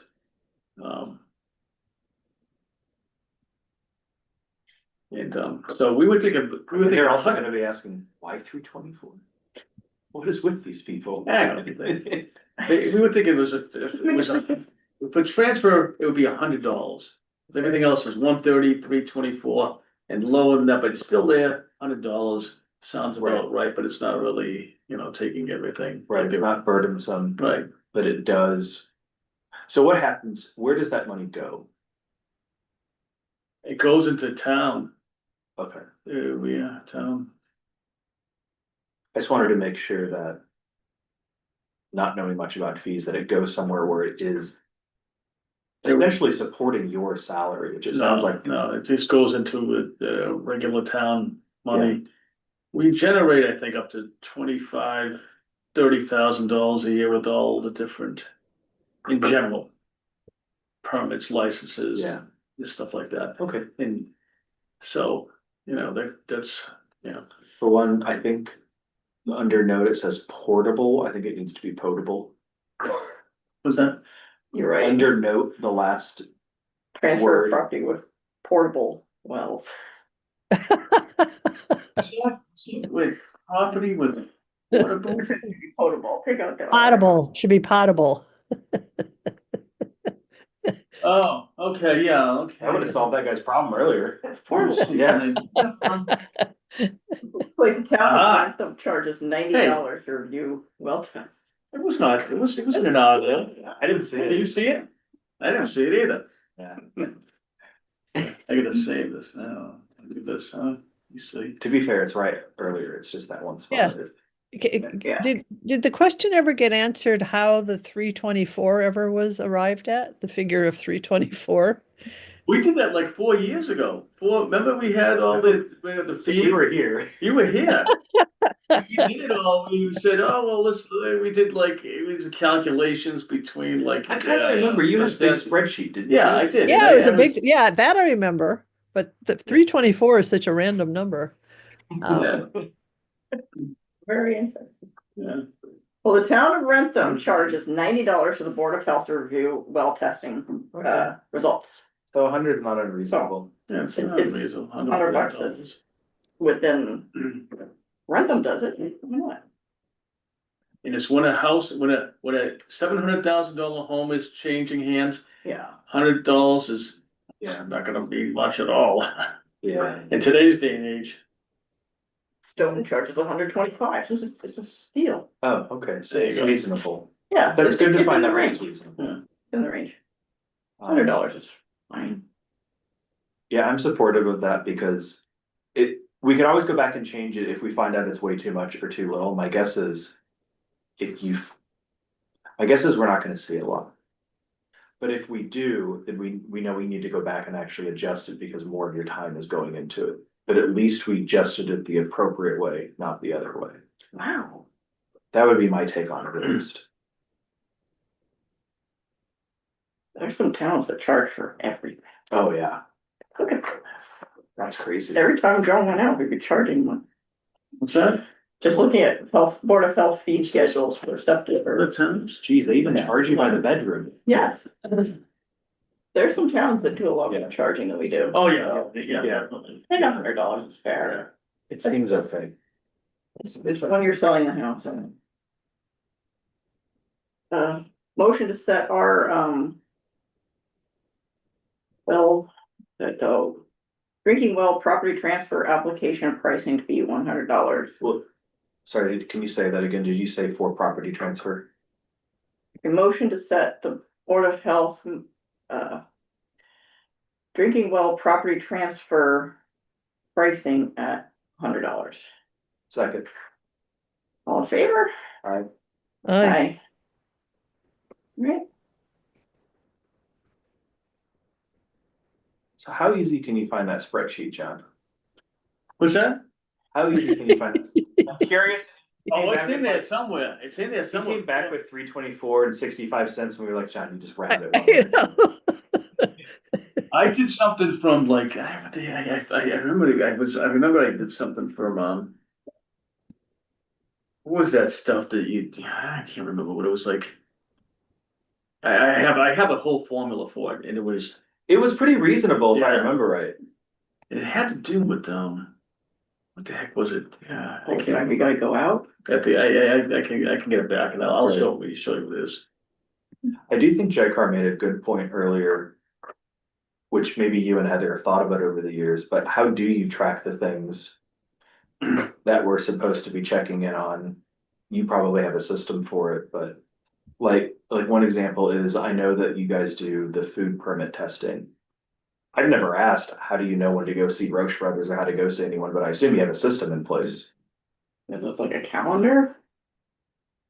Yeah, we do. Yeah. We just twice a year. You gotta go and inspect. So it's probably the same, it's probably just, we just need to keep adding things, or you need to keep adding things to your calendar, however you decide to do it. Yeah. And Angelo usually does most of the, Yeah. Yeah, we're just wondering like, how is it triggered? Like, is there like a Google calendar shared by the Board of Health staff? I'm just like, y'all, you know what's due? yeah. And we keep it on a, I have it in the office now. I have it here, actually, wanna see? Hold on. Yeah, just for curiosity's sake. Yeah, let me show you. I was sort of hoping it was an actual like calendar with puppies on it in your office on the wall. Let me see, portable table. So, you know, this is the ones that are done now, see all these, and you. And it has the reinspection. And then this will automatically be inspected when you press the buttons after you do it, but all these. And these are the ones that we need to do now, cause every 6 months, we just go up and down and it tells us every 6 month reinspection, 6/9/2026. These are due like, June of 2026, 6 months later, and these ones down here. We've never heard of Tracy's granola, where's that at? Tracy. It's like a, home. Hmm. Home, let me see, wait, let me get it, so, Jay Carr can see it. Let me see, is that it right there? Yeah. I think so. Yep. You know what I mean? So you can tell exactly, And what is Choke Saver? Is that one of those Shows- devices that? yeah, if they have 25 or more seats, Ah, yeah. I see. Yeah. Oh, there it is again. Interesting. Yeah, we've been pretty good at this, you know what I'm saying? We've got most places. Some are only once a year because they're not considered that hazardous. I mean, like a gas station with like, Candy bars. candy bars, if it's not. Right, or Liquor World, Like a little. everything in there is antiseptic, so. Yeah. Yeah. But, yeah, so that's. Okay, that's interesting. Interesting. Right. What's left? Minutes. Minutes. Let's do our Man, minutes. we're Take it only away. 8 minutes late. Oh, we'll get busted. Well, actually, we're ahead because the director's report already been done. Yeah. Minutes. After May 30. Agenda wisdom minutes. Thought there was.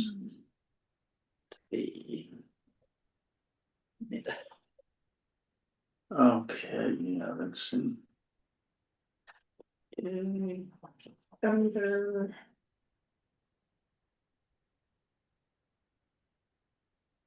It's the 17th, right, of November, right, wasn't it, the minutes? Yes. November 17th.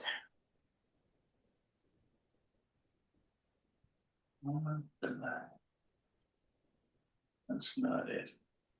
Do we get the minutes on the email?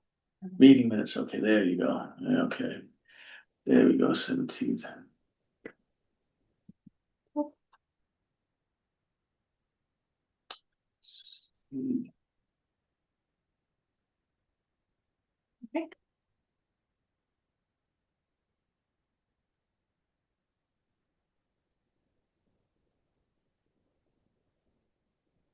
Okay, all right. You wanna, Sure. just to get, this one seems to be pretty, straightforward, huh? Just to get.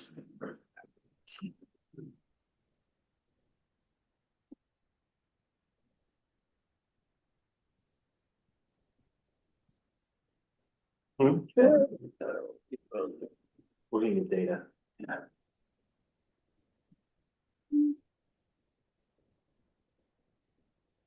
604 is okay, 607.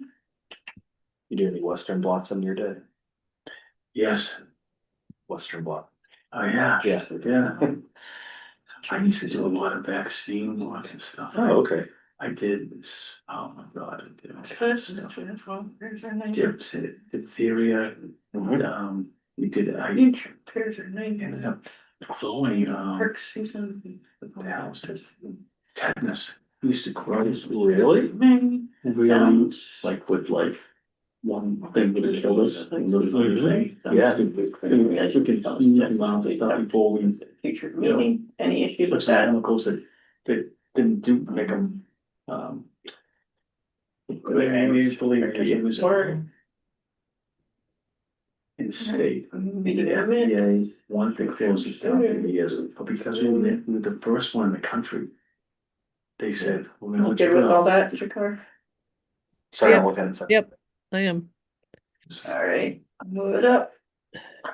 That's crazy. So I cannot It's written, believe we were able to survive. Full Brothers And the RTD. FDA considered, closing those places down. Submitted report. Because you've been since 1850 doing this, you taught all the. They are the brother. People with your, Yeah, you must know, right? yeah. Any issues? Nope, not No. seeing any. I was gonna say, and I wanted to make sure that the RGE part was really clear, but it seems to include everything. Yeah, it does. That was my only worry about it.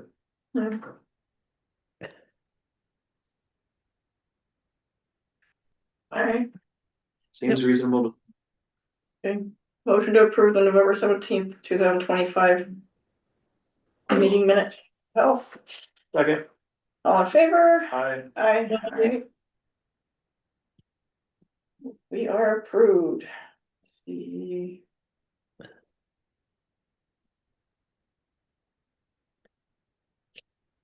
That's our project. Okay, so that's part of your top. All right. All right, so we are on schedule. All right. I think, am I remembering that we already have January scheduled or am I wrong? Yep, nope, we already have it scheduled. June 30th, January 30th. No, January 20th, sorry. January, okay, January 20th, yeah. Yeah, it's a January 20th. Tuesday. We are good. All right, do we need to schedule a February or are we? Good. I would say we wait, but. I wait. Yeah. Let's wait. Yeah. We won't lose the room or something. Okay. Anything else to go over or? We good? All right. Motion to adjourn the December 15th, 2025 Board of Health meeting. Do I have a Second. All in favor? Aye. Bye. Happy holidays. Happy holidays. Stay healthy. Don't freeze yourself out there. Yeah, right, It's getting cold, Well, yes. really cold. right. Baby's first Christmas, you excited? Am I excited for Christmas? I'm excited to feel better. I got whatever is going around, so that's why I didn't come in tonight. I didn't want to spread it. Yeah. Yeah, so. And Whoa. yes. They came in here. So, But yes, are you excited to have Christmas with the kids home? Yeah. Yeah. It's always fun to have the kids home. your kids are Yeah, from college? yeah, Yeah. graduated. Oh, really? Yeah, my daughter graduated in the spring, my son just graduated like literally a day ago. Oh, congrats. Yeah. That's great. Exciting. Yeah. So no more tuition bills, right? No. They swarm over you and say, where's the payment? Where is it? I'm like, Tell my son, you better get a lab position. Why, Dad? Because you gotta pay it. And now. What do you mean? I don't pay for I'm that. still paying for one degree. Yeah. Really? I got the others paid on as one.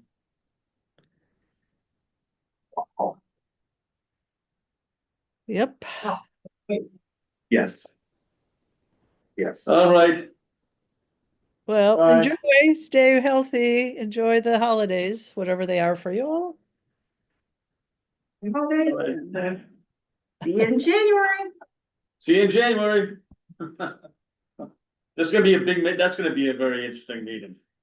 With, it's one way to put it, yeah, with the two scientists and the engineers. All right, Oh, yeah. it is, You know, as they say, pass the popcorn. yeah.